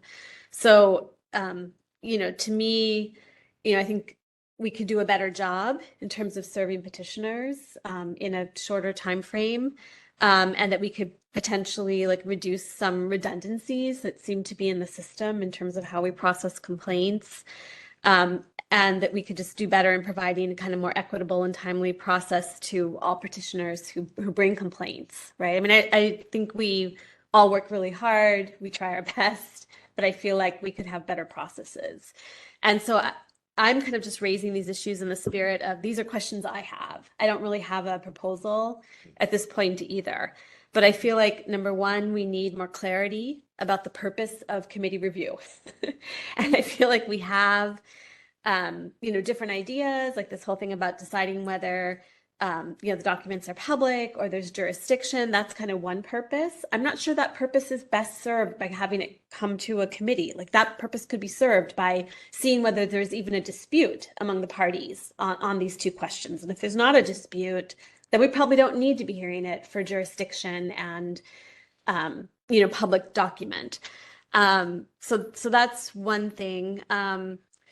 So clarity about the purpose, you know, is it to try to make the files more complete?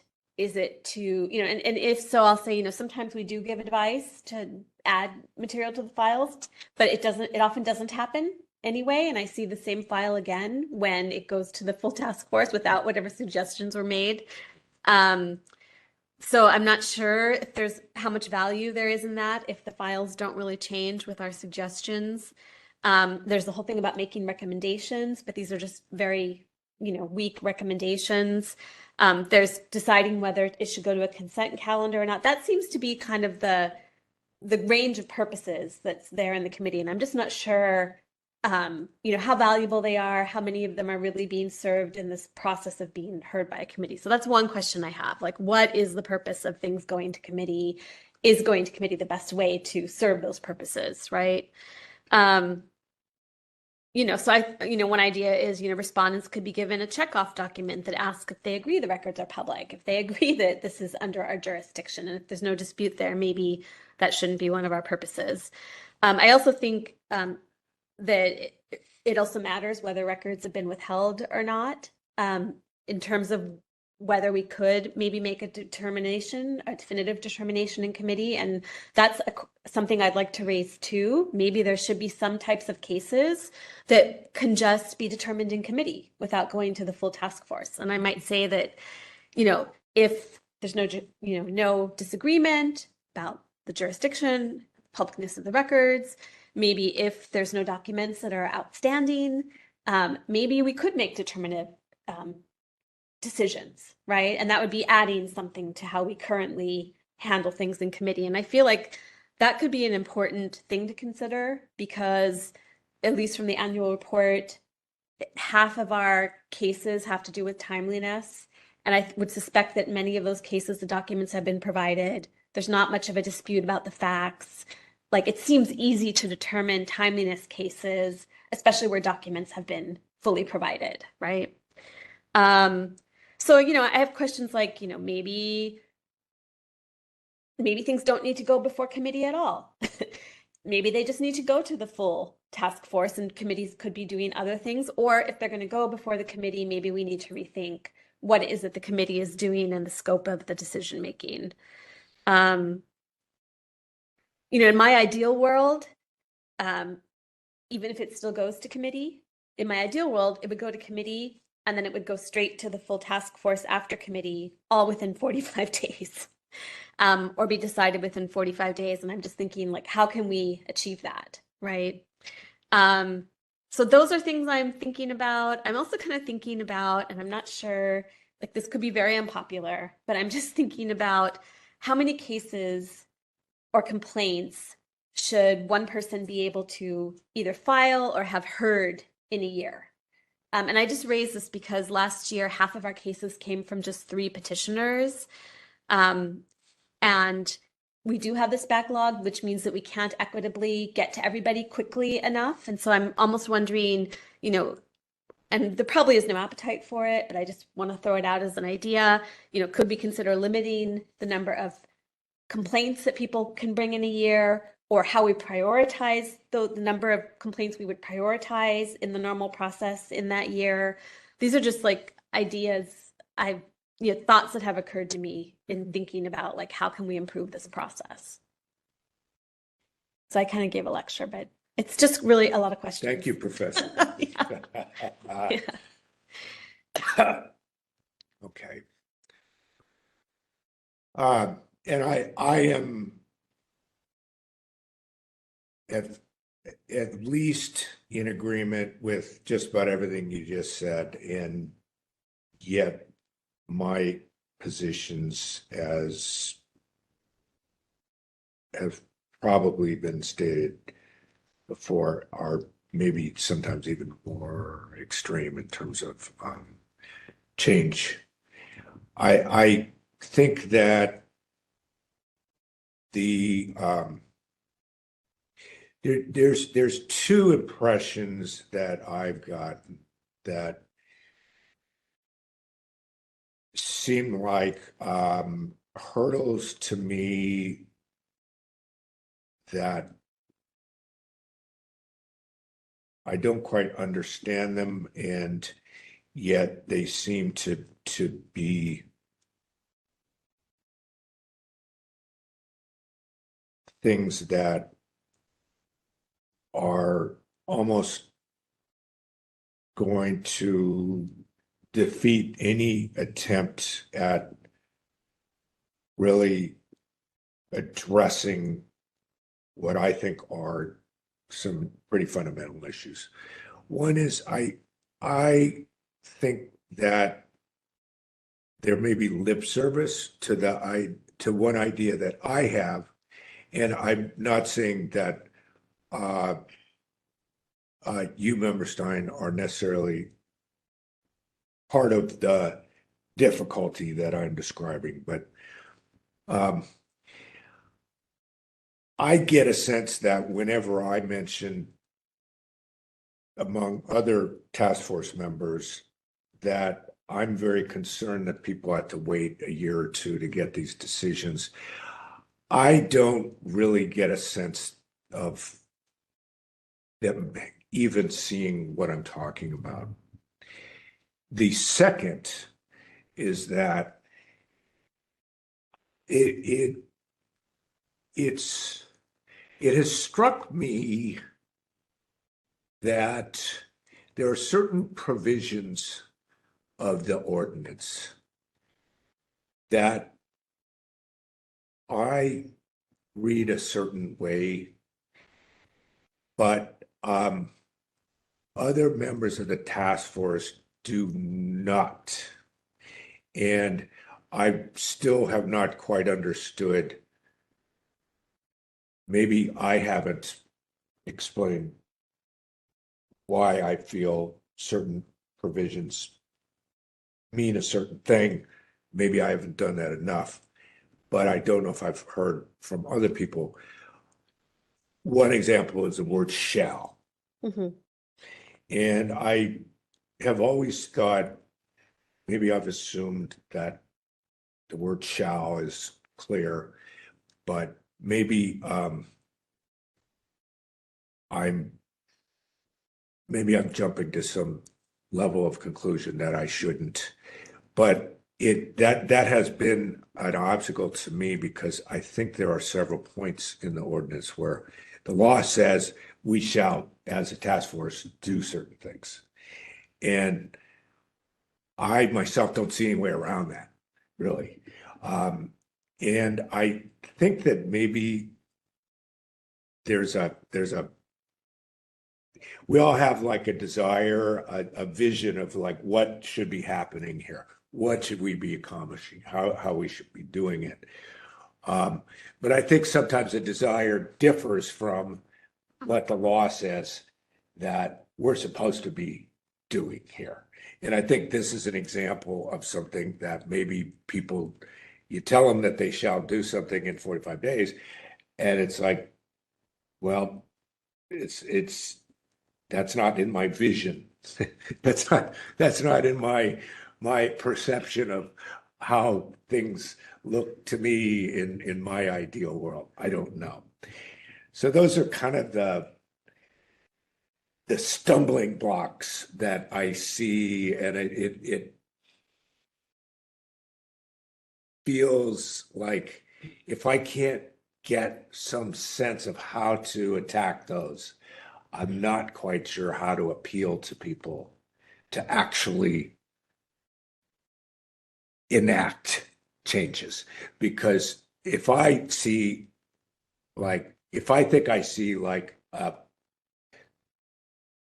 significant problem, but other people don't think it's a problem, then when I try to describe my solution, I don't think people really want to hear about a solution to a problem that they don't really think exists.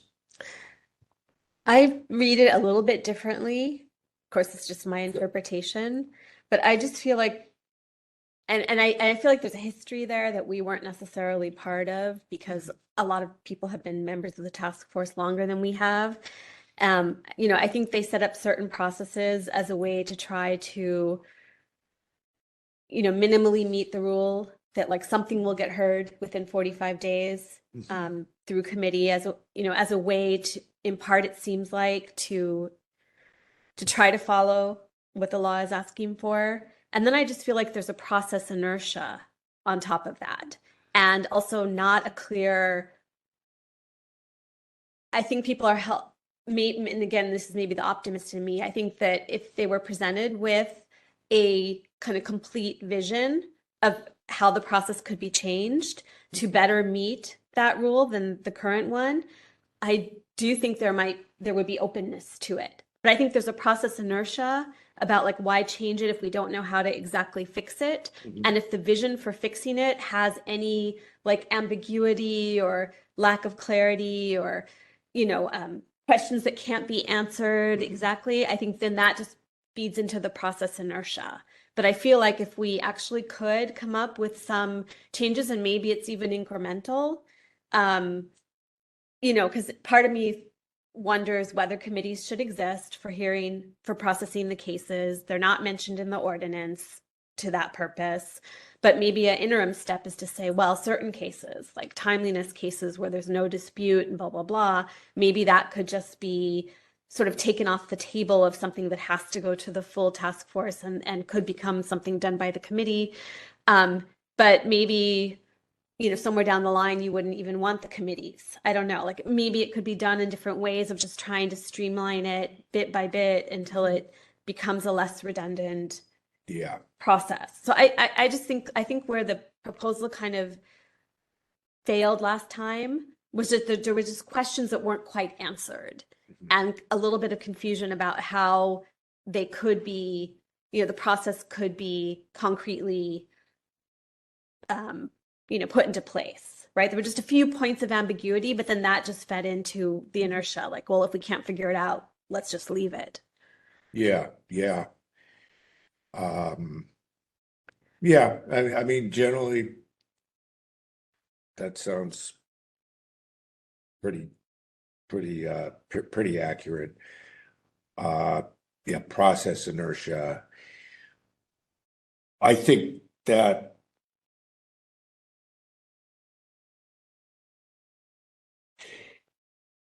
I think that there is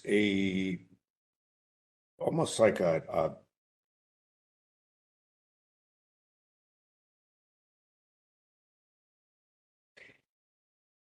yeah, process inertia, as in, well, this is what we do, therefore this is what we should do. It's like, okay, well, we have to have hearings and we have to have committees, and because that's what you do, kind of thing. There's sort of people are comfortable with what exists right now, so again,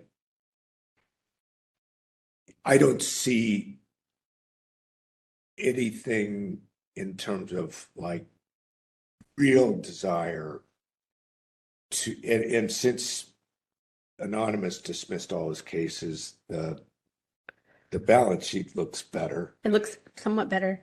But still, we're talking about a year or two, and that's to some of us, probably. I can probably comment a little bit about that. Oh, sure. Anonymous is gone, and we are like maybe 8 cases away from being completed, seeing cases for 2021. In committees. In committees. Well, no, they've been to committee. So just disposing of them entirely. Yeah. Yeah. Yeah. Getting rid of. We have 8 left in 2021 that have not been resolved. And they are Maria Schulman and Carl Kramer. 2-year cases. 2 years. Yeah. We're almost done with 2021. 2022, we have quite a few cases. Again, the majority of them are ready to go to the task force. There are no more cases just sitting that haven't been heard. As far as 2023 goes,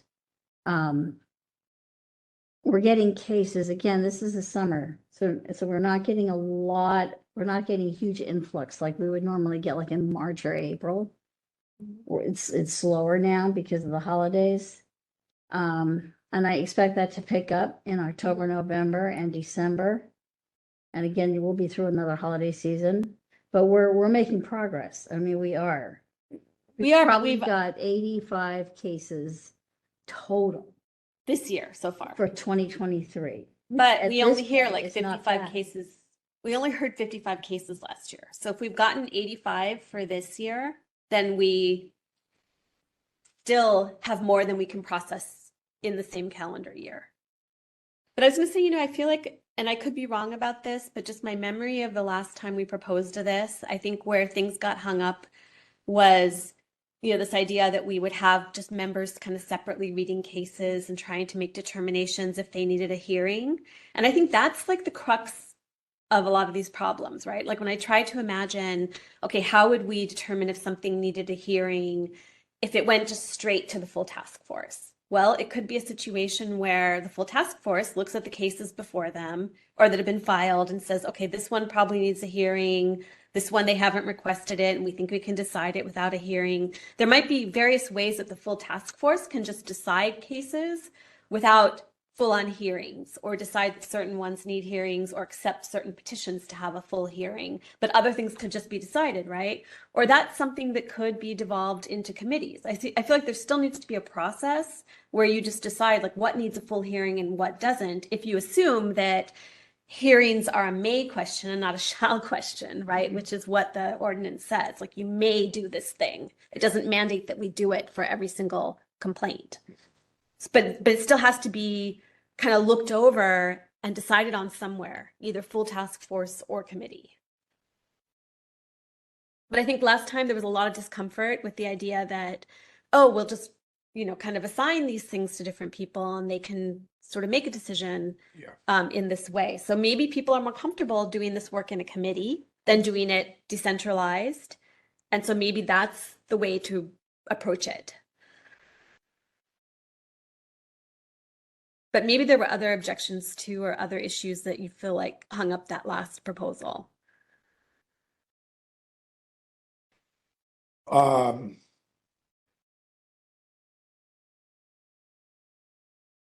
Like I didn't have time to go and review. Well, it might be that for some reason people want to have something done in a public Right. committee hearing somehow. Like there's a comfort in that somehow. I think the petitioners would probably be more comfortable going before the task force, like, oh, great, my complaint's going to be heard. Yeah, And they exactly. trumpet it everywhere in their 5 minutes to speak. And then the respondent's like, well, we've provided these records on this date, and it's not always completely clear from the respondent what they've done for the petitioner. Am I wrong? I'm not sure if I'm understanding. Like you feel like it's clearer in the committee than it is Sometimes it clearer is. in committees. You're really flushing out things that are, you're getting to the crux of the case, in like 3 or 4 sentences. What is it?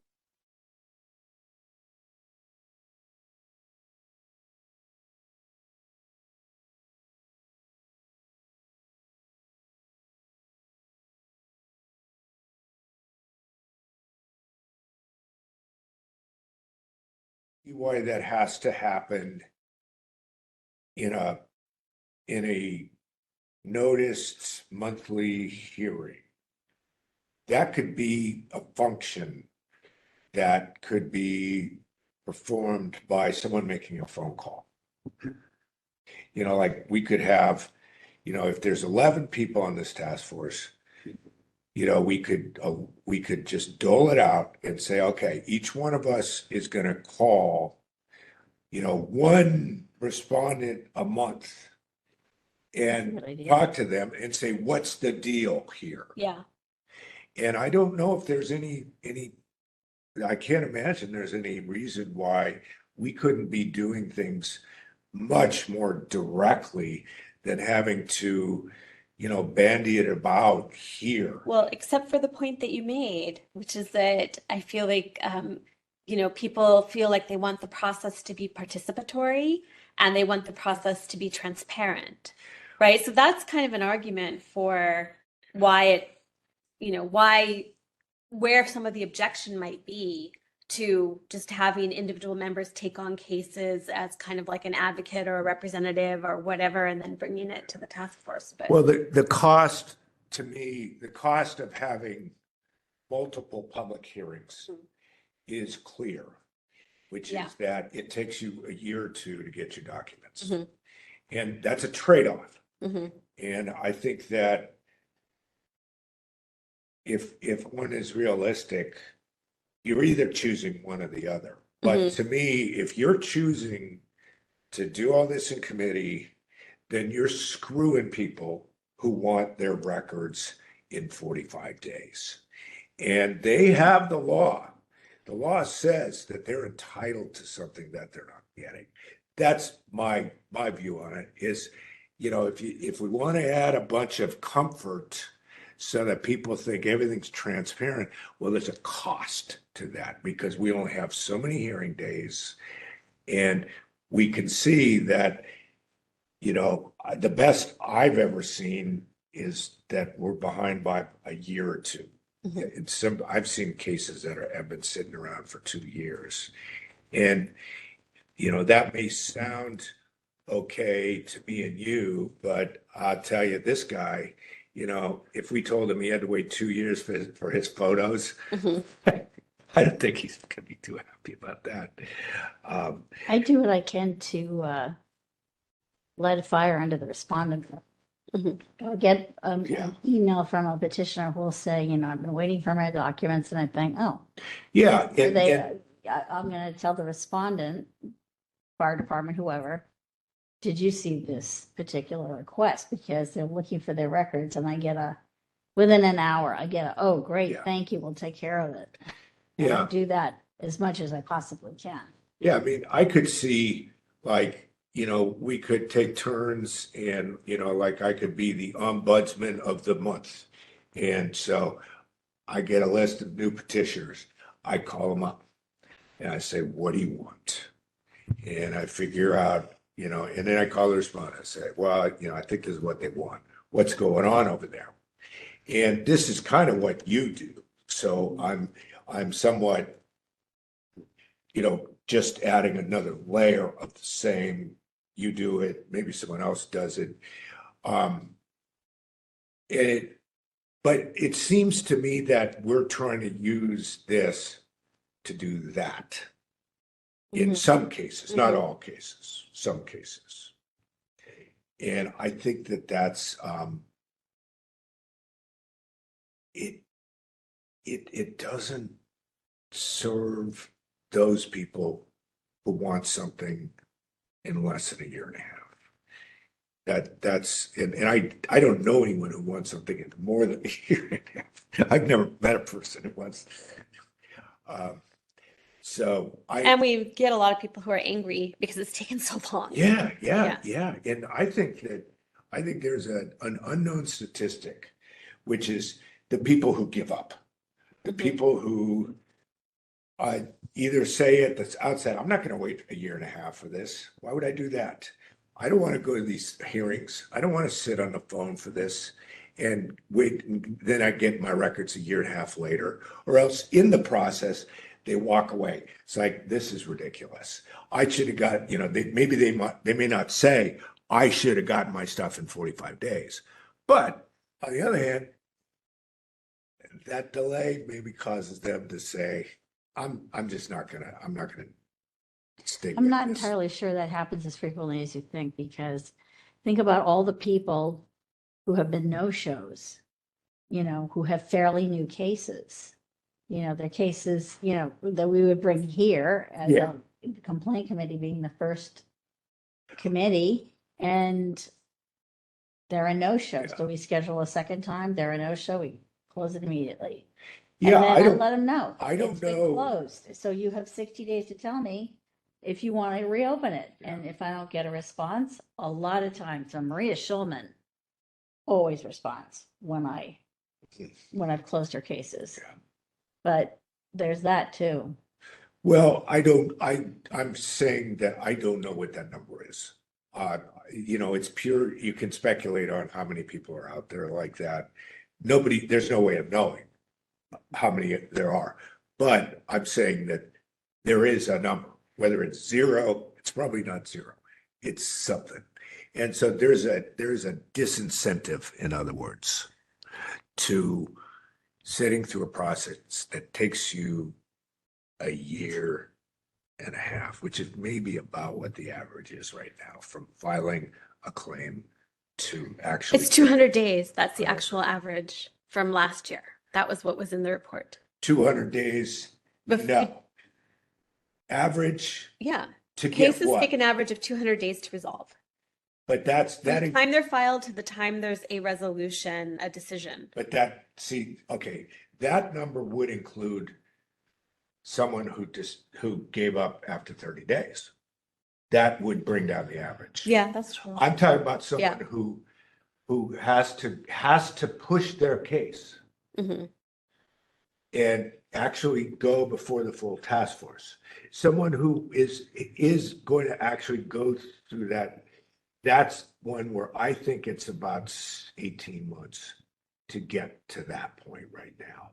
The 200 days would include, an average of those longer ones, but then there's going to be balanced out the ones who. Well, I think the way that I looked at those, it was just cases that were resolved by the full task force. And I looked at each of them, like their dates through the whole process. So if they were a case that actually went all the way to the full task force, went through various committees, whatever, those took 200 days on average. I don't think I looked at cases that were only like well, maybe, I don't know if there were cases that were only heard in a committee. I don't think so, because I just looked at what was resolved ultimately by the full task force in 2022. Well, But I mean, that would, I'm not doubting that number. That may be exactly the number. It sounds to me, that doesn't, it feels short. it doesn't feel right to me. But even if it is 18 months, I mean, 200 days is still 4 times longer, more than, 4 Yeah. times longer than it's supposed to take. Yeah. So, yeah. I hear you saying you like the idea of maybe having individual task force members almost like shepherd a case, like just Possibly. try to make sure that the documents are there, that it's clear what they're asking for, that it's, in lieu of what we're doing. and then I they, don't want to add no, anything unless we subtract something, right. because all I can see is things getting added on. And what the problem here is that they've been adding things on and it adds days over and over and over again. And that's why that 45 days, which, it seems like for, I don't know, 20, 30 years, I don't know if other people have seen that as a problem. Maybe I'm just not seeing something, but it seems like it's someone that starts it, well, we have to give them an answer in 45 days. That's what the law says. That's what I would have thought. Yeah. But somebody somewhere along the way decided that 45 days means a certain thing. Yeah. And so we'll basically do all these things that turn 45 days into whatever that becomes. Yeah. And I frankly, I mean, I'm speaking, to the choir here when I say this, because I know you're in agreement with me. I believe that we cannot even do anything until we really are not justified in doing anything until we solve the 45-day problem, because that 45-day to me it's almost like a jurisdictional must for us. And it says shall, and it says you have to have a determination. If they're going to get an order, they're supposed to get it within 45 days. And that's to me like that I just don't see any exceptions to that. That's the rule. And I don't know how we get back to that, but it doesn't seem like we can just keep doing business as usual and have any chance of moving back toward that. Well, the other thing I was going to say is, in my mind, yes, that's one piece of it that needs to be addressed, but the other piece is the hearings. And I feel it's like they almost, it's almost like people have mixed up the shall and the may for the hearings and the days to make a determination. Yeah. Like it's suddenly we shall hold a hearing and we may make a determination in 45 days instead of we shall make a determination in 45 days and we may hold a hearing. And I think, having to hold a full hearing, in fact, holding 2 hearings really on every case that comes before us is, to me, also like a big part of the problem. That it's just too much. It just takes too much time. It's also redundant. A lot of what's happening in this first hearing could be determined or decided in some other way, whether it's an individual shepherding, whether it's that we can make a final determination in committee on half of these cases. They really don't need to go for a full hearing after they've been heard in committee. Maybe one hearing in committee is very, very clear if there are no documents outstanding and there's agreement about everything else and it's just a timeliness violation. And you could still build safeguards into that, like maybe it has to be unanimous at the committee level or something like that for it to be the final determination at committee. But I feel like it's those 2 pieces, how to make less redundancy in the, in hearing, or how to not have hearings but still have determinations on some cases. I mean, there may also be what the consent calendar is. I mean, it goes to. It is, yeah. It kind of is what the consent calendar is. And I feel like the consent calendar is like a step in the right direction. But then it also seems like it still keeps unnecessary redundancies there because it still means that we're hearing it in committee. Everyone is again reading it at the full task force level. People feel like they have to show up in case it's taken off the consent calendar and then heard. So it doesn't, it's not necessarily the full answer, but it seems to me like an interim step. Maybe it will be the last step. I don't know, but I feel like we can still do better even than the consent calendar. And then there's also might be petitioners who don't even want a hearing. They just want a decision. Yeah. Right. It doesn't, and You don't have a right to a hearing. yeah. You don't have a But right some to- people might not even want it, is what I'm. And a lot of people too. don't want a hearing. And so, like, if I know in my, regular job with dealing with judges, if you see that a hearing is not necessary, if anyone sees that a hearing is not necessary, it's rarely going to happen. Mhm. It's like usually you don't add hearings. And so the statute, I read the statute, it says may have a hearing. I would think that would mean, okay, that meant that you pick out the cases that are unusually complicated or maybe unusually important. Mhm. And less than half, maybe less than a quarter. The other ones, since there's no right to a hearing, you just somehow do it on the papers. Mhm. Like one person, you just say, in order to try to satisfy the 45-day rule, we're just going to delegate it to one person or delegate it to 3 people to just make a decision on anything that's like timeliness, anything that doesn't seem like there's any dispute, and figure out some way that gets just fast tracked out the door. They get what they want, or else it goes away one way or another. And then those May hearings, that's really that becomes what the task force does. Yeah. And, if you kind of, so say you're thinking of 3 people making that determination, which probably a lot of people in the task force would feel better about than one person making that determination. Yeah. Then it does, and you want some kind of publicness or transparency or something to that those cases could be discussed in committee. You could decide, yes, we can make the decisions on these, half of the cases. These half we think need to go to the full task force, but do it without a hearing. Just do it as, you could take public comment, but it doesn't need to be like a whole hearing process necessarily. And it could still be transparent. You could still have some decisions be determinative at the committee level. You have 3 people looking at it. I feel a little bit better about that too, personally, because I feel like there are different levels of knowledge about, public records law and all of that, like sort of distributed among the task force. And it probably is like stronger for 3 people to make the decision and make sure that, there's a little bit more of, what Bruce calls the brain trust. I don't think the full brain trust is needed for every case, but probably having 3 people look at it in a semi, public setting, that I feel like some people would have more comfort with that. One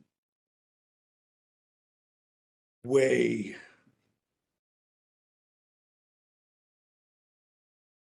I'm just trying to just sort of a thought experiment with that, which is, say it's this committee. We could have had it maybe an agenda, and I'll say there were 10 cases on the agenda. And so we walk in here, we get the 10 cases, we get the documents. And so we walk in here, public hearing, anybody can be here to make public comment. But we call a case. Okay, first case, what do you want to do? What do you want to do? What do you want? Done. Okay. Mhm. What's our motion? Boom. Public comment. Number 2, but nobody like telling us verbally what they already told us in the papers. Yeah. And no Q&A if we, Yeah, no if questions. it's Yeah. clear and we feel like we can make a determination, we do. Maybe we even decide, you know, in terms of changing the process, that there are certain things that are easier to determine than others. But maybe there's no dispute of fact. Maybe it's pretty easy to apply the Sunshine Ordinance to the set of facts that we see before us, and there's no contesting, you know, that it's public records under our jurisdiction. Then we could make those definitive decisions, and then maybe a quarter of them we go, you know, this raises an important question. It's not clear how this would apply, blah, blah, blah. Those we kick up to the task force, and then that's where the full hearing happens. You know, so you're still going to have, like, for the ones that are not clear, you're still going to have, you know, people's ability to present their case or whatever. But another thing we could be doing in that committee is saying, oh, you know, we're looking at this. They haven't submitted their actual request. We're not seeing it here, or the response is not really responsive. And so we maybe write a memo to the petitioner and respondent and say, this is what you need to do to present this, you know, before this case is heard by the full task force. We expect this additional, you know, just some kind of memo, like, here's what's missing. What about if we had a process where, say you got a committee and, you know, say Cheryl tells us, okay, we got 20 new cases, and, you know, and we could have, you know, extra time, et cetera, but she just say, look, these are the case files and these are ready to go. And before we even walk in the room, you know, like, before any of this exists, she says, okay, we got 20 cases ready, guys, and you're the complaint committee. And she sends it to the 3 of us. And, you know, obviously we have to read the files. It doesn't necessarily have to be, you know, us all the time, but we read the files, and then, well, this is a little bit like the idea that we had before, which is 3 people looking at something and sort of going in line as to what should we do with this thing. But what we could be doing is basically determining whether we even want to send it into a hearing of a committee, or do we all think that it's either not ready, that it's a consent calendar, or there may be like legitimate major issue. Like we could knock out without even walking in here. We could say, have a checklist. Okay, do you think this is consent calendar petitioner, consent calendar respondent? Do you think this is major case that needs to go through full process? Or do you think it's not ready? And then at that point, you weed out the consents, you weed out the not readies, and then we set a complaint committee hearing with only the other ones. And we don't have the people speak to us, but we do what you were saying, which is that we talk about what we're going to do with this, take public comment, and then move it on. And so we do have the 3 people. That's just maybe a little bit of a variation on these things that we've been talking about.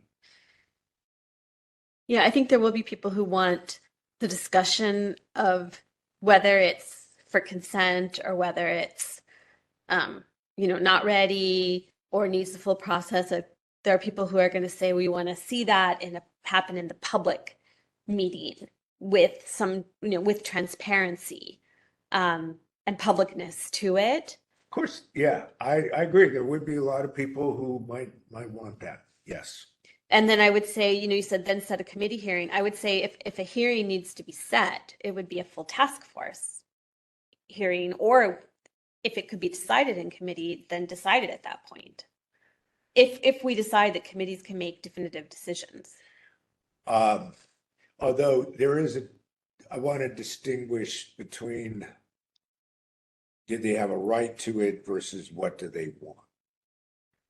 So people might want that.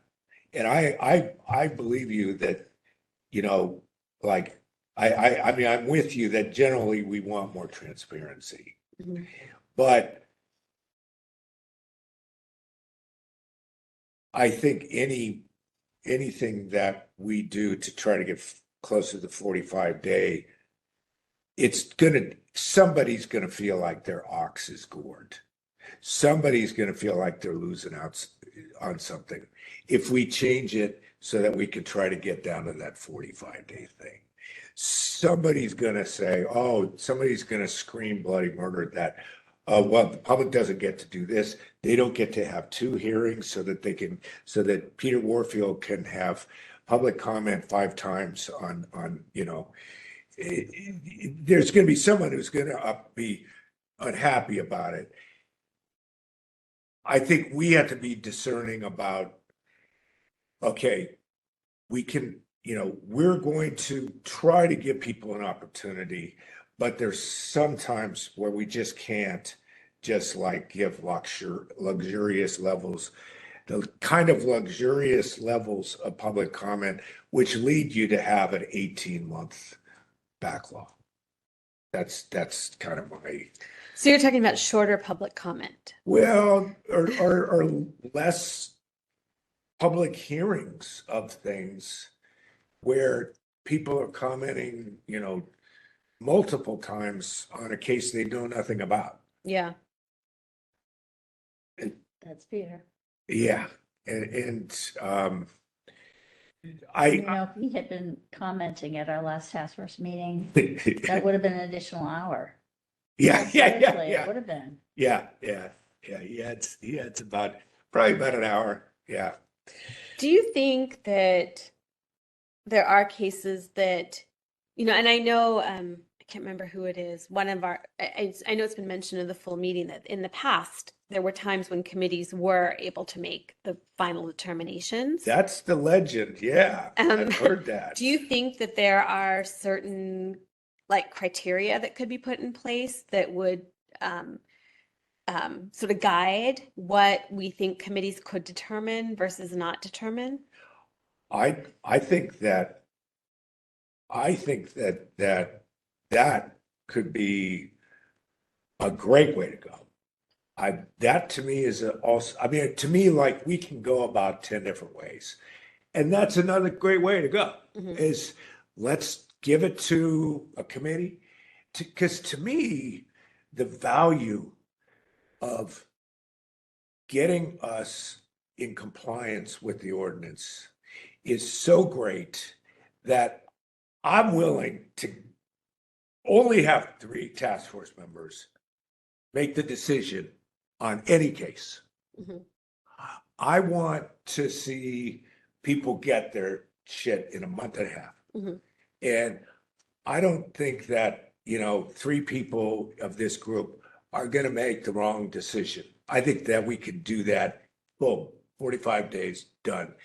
It's not a murder trial where you're getting the death penalty. It's not like this is, these are documents cases. So we've got enough people, if we have 3 people, look at a case and hear it, make the final decision, fine. I think, and that there's no right to anything more than that in the statute either. The statute doesn't mention committees at all, however. Is Victor still there? Yeah, we're still in here, aren't we? Yeah. I just want to give you a history on that. We did do that before, where we had the committees hearing the complaints. And then the problem was that when we sent it up to the full task force for final approval of the committee's decision, we always had 1 or 2 members who wanted to understand it entirely and not trusting the committee. Yeah, yeah. Which would And be that would be if that were the way it was set up again, that would still, I'm sure, that would happen. happen. But that's Yeah. also an argument. The problem with that was we had complainants who didn't want to have just 3 members. They wanted the entire task force. So we needed to make it clear in our procedures that this is how we do everything from now on.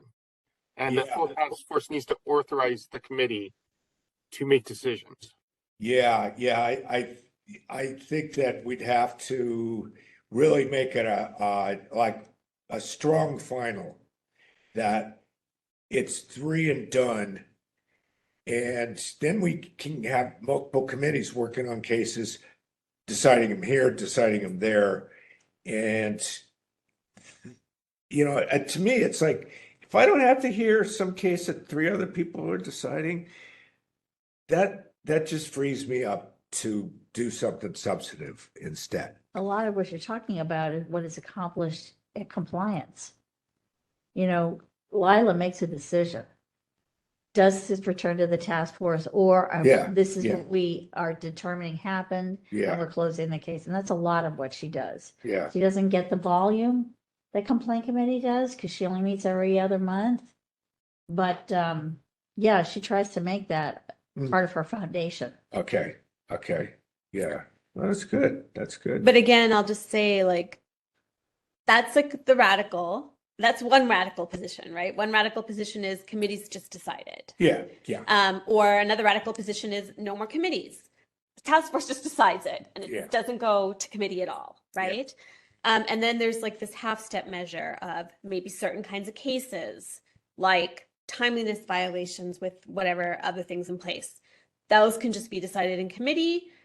Everything else might go, but then doesn't even need to go through committee. Just goes straight to the full task force. Or I don't know. I guess it's still somebody has to triage it, right? Somebody has to make sure. Yeah, sorry to interrupt, but in the past, when we had the committees making decisions, I was working with the chairs to sort out the complaints and send the simple ones to committee. So that was me in the past. You would send simple to committee, Yes. but what would you do if it was not simple? I would send this to the full task force. If it was just so complex that I didn't think a committee could do it. Really? That's a much better system. It would depend on the admin to do it, and we prefer not to have to make that decisions ourselves. Oh, okay. Got it. I don't mind doing it, but I can't speak for future administrators. Yeah. It would depend on an administrator kind of acting like a member. Although we could have a single member just designated for any case who just makes that call. They just say A or B. Is it simple, committee, or is it complex, straight to task force? And they could also weed out, not ready. Because there's always something that's not ready. And, they could make a few other determinations, but the core would be simple, committee, decide it. Complex, task force, decide it. Maybe something like that.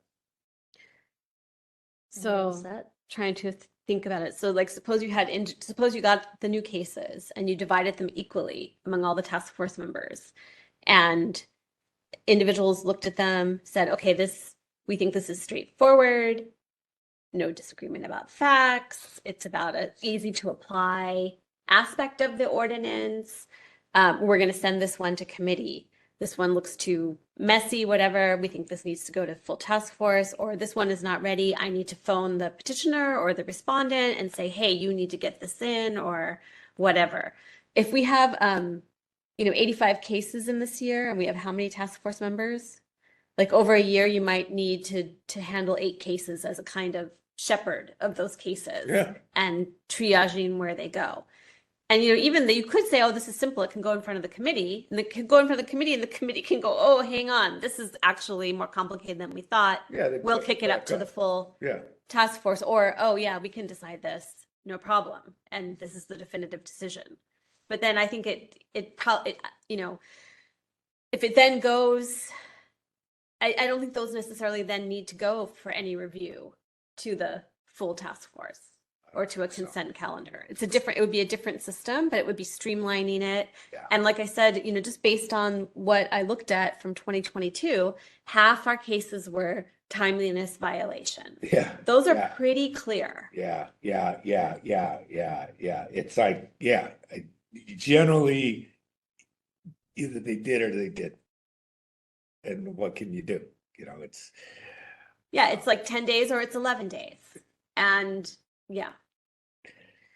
So we good? I don't know. And These all are that? ideas. We're just, Yeah, I know. I wrote down a lot of them myself. yeah.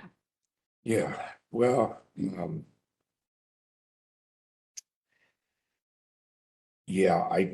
I don't exactly know. I don't even know, frankly, which one I think is preferable. There's a lot of good ideas there. I do Maybe- think that we're in agreement that it's what we have is not good enough. Yeah, I just feel like we can really do better and we can serve people a lot better than we serve them now.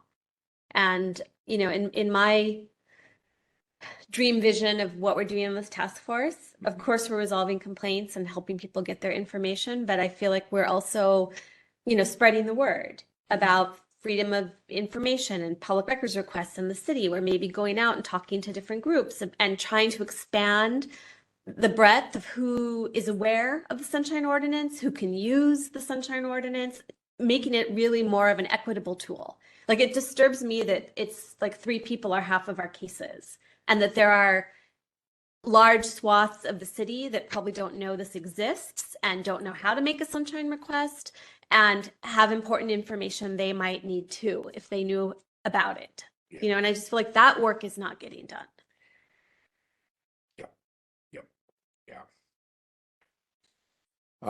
Well, one thought I just had was that, well, the one time we brought some ideas forward, and I don't know if if there was even a vote to approve one part of it. There may have been.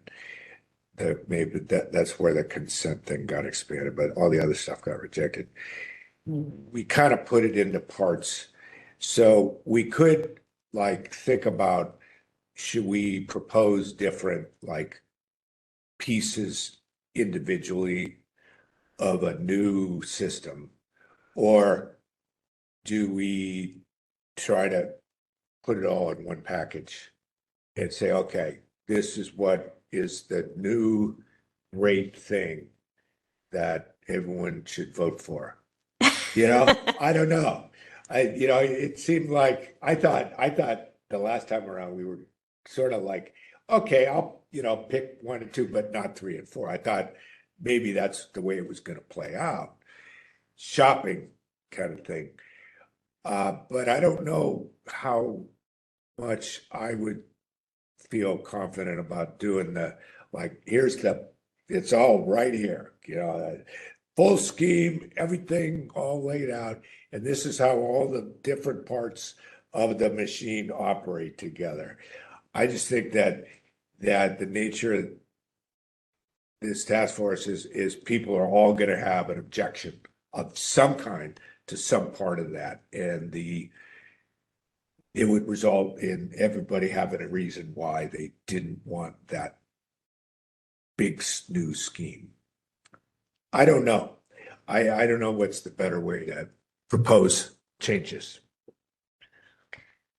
I feel like just for thinking about what would be a stronger process and a more equitable and efficient and timely process, that it's important for us to start big picture and think about how these pieces would fit together.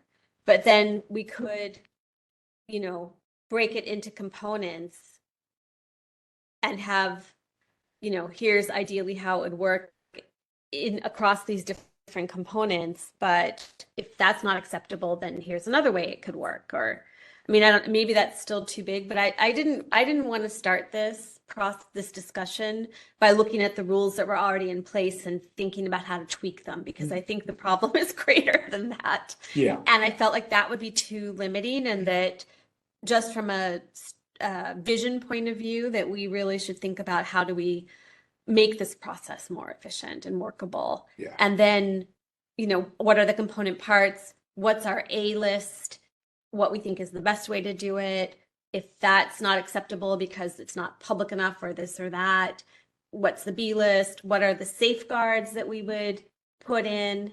Because I'm also thinking about, you do want some kind of safeguards, right? And I feel like everyone on the task force are very strong advocates for public records requests and public meetings, but I sometimes think about, okay, what if you got somebody in who wasn't a strong advocate? What if they were the opposite of a strong advocate? Like, what safeguard would be there if you were letting one person make a decision?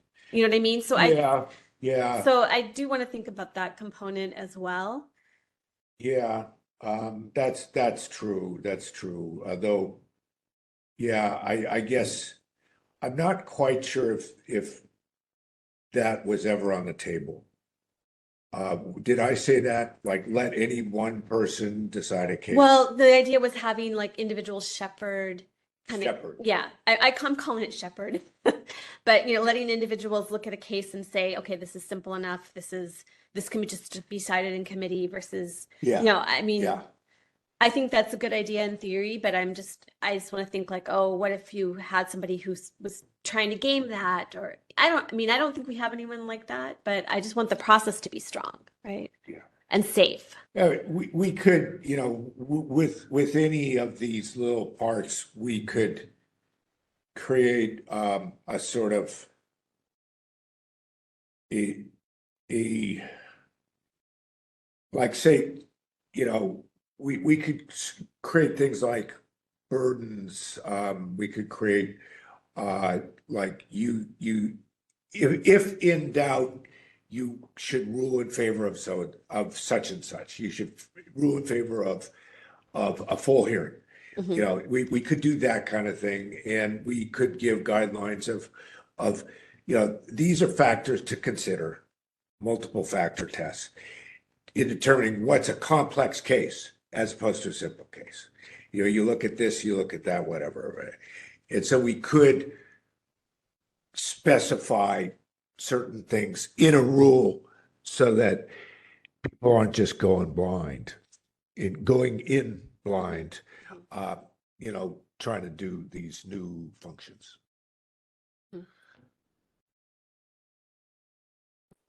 Yes. Now, I will mention before we're sort of trying to figure out how to, get to a conclusion here, that at the last meeting, I think you weren't there. The people were talking about amendments, and there's something going on with Lila, and they're trying to write an amended ordinance, which I'm trying to kind of steer clear of because, well, I don't know if I'm gonna really. I don't know if you can do it. I don't know if we can actually pull off something like that. It's really complicated to do something like that. But they're talking about it, amendments. They're talking about things going through the compliance amendments committee, which makes sense. And then somebody, was it Matthew, said, "Well, what about changing the complaint rules? Why doesn't the complaint committee try to figure out ways to change the complaint rules?" And I'm like, it's like, what, you want us to do that? Okay, we'll do it. And then somebody said, no, that should go to the rules committee. And then like I said, well, I'll do it if you want, but yeah, do you want a rules committee? Is there a rules committee? I don't know, and that was kind of like probably where it got left. So there may be somebody who's going to say, well, if it has to do with rules, it has to be in the rules committee. So I don't know if we'll be objected to on that basis, but that did happen in the last meeting. Yeah, I mean, that complicates things too, because if some people are already thinking about making all kinds of changes, then this is just like another moving part being thrown into multiple moving parts, Yeah. right? But the way that it was explained to me by Bruce way back when I first joined the task force and tried to streamline and make the packets more readable, was that a proposal can come to the full task force from any committee, but that it just has to be like brought through a committee. Or he suggested that, but I mean, actually since then I've seen people just bring proposals straight to the full task force without having gone through any kind of committee or discussion, which to me is not personally the best way to do it, because I want feedback from other people, but because there's, there's so much concern about things being transparent, like we're not even supposed to talk to each other outside of meetings. So there's no way, I think it's just harder to walk into like the full task force and have this whole proposal and no one's discussed it before, and have it like really go anywhere. So I still think it's more value. And I was told it can come through any committee. It doesn't have to just be rules or wherever. Okay, got it. So that's probably true. Is that if we do some, I don't see any. I don't think anybody will say like, wait, that had to go through rules. It's just a proposal that's coming. We've discussed it publicly. Yeah. So I mean, I almost want I don't know if it's worth. I wish our third member was here today, but maybe they can listen to this conversation, or we can, she can see Cheryl's notes on it or whoever's notes on it. It might be worth having like another discussion. My one worry is our third person is brand new and doesn't have any context for, the process really yet. Yeah, I don't know if I can think of anything to actually like sort of put on like, oh, what to do next kind of thing. Mm-hmm. I think we we're just sort of going through different ideas. Mm-hmm. That was kind of, just, a mind-blowing thought experiment, but maybe we just leave it at that. And yet we should leave it open if one of us thinks about a way to try to, put this into a product. Mm-hmm. And I'm open, I'm not trying to ask you to do it. I'm not trying to ask me to do it, but I think either of us, could do, or we could do it together somehow. But it seems like maybe we should try to do something. I'm just pretty open about exactly how that works. Yeah, my only concern, I think that's a good way to go. We might even have separate things and then try to merge them somehow if we're inspired to do it. My only concern, again, is just like if we do this and then we come and people are like, oh, but we're already trying to change this and this and this, and we've got this thing in the works, then that gets really messy. Yeah. But I don't know. I wasn't at the last meeting, and I'm not sure how much of what they're doing they're talking affects about the process. They're talking about amending the law. Not the law is different because the law. Yeah, because this is so that's a different process. Unless they're going to amend the law to say shall hold hearings and may do it in 45 days. Then I guess we're not affected. Yeah, exactly. Yeah, yeah. We're going to swap them. We're going to switch shall and may everywhere. I don't know. Okay, but to me this is really useful because it's just banding out these ideas and. Okay. Why don't we just wrap it up, I guess. Why don't we say, do we have any public commenters? There's nobody on the public comment call-in line at this time. Okay, thank you. So we can move on to the next item. Thank you, everyone, for your patience with our wide-ranging conversation. Ready for item number 10? Yes. Item number 10, announcements, comments, questions, and future agenda items by members of the complaint committee. I have nothing. I have nothing except for just, I addressed it earlier, but I feel like these packets were kind of reverted to the old way of organization, both the last three ones that we covered. So I'm hoping that, going forward, unless Yeah, we talked if it, about it. yeah, okay. So that's the only thing I was going to raise, but Okay. I don't have anything All right. else. Yeah. Item number 11, adjournment. What Okay. time is it? 59. 8:59. Well, we lost a half hour, Mm. but that's still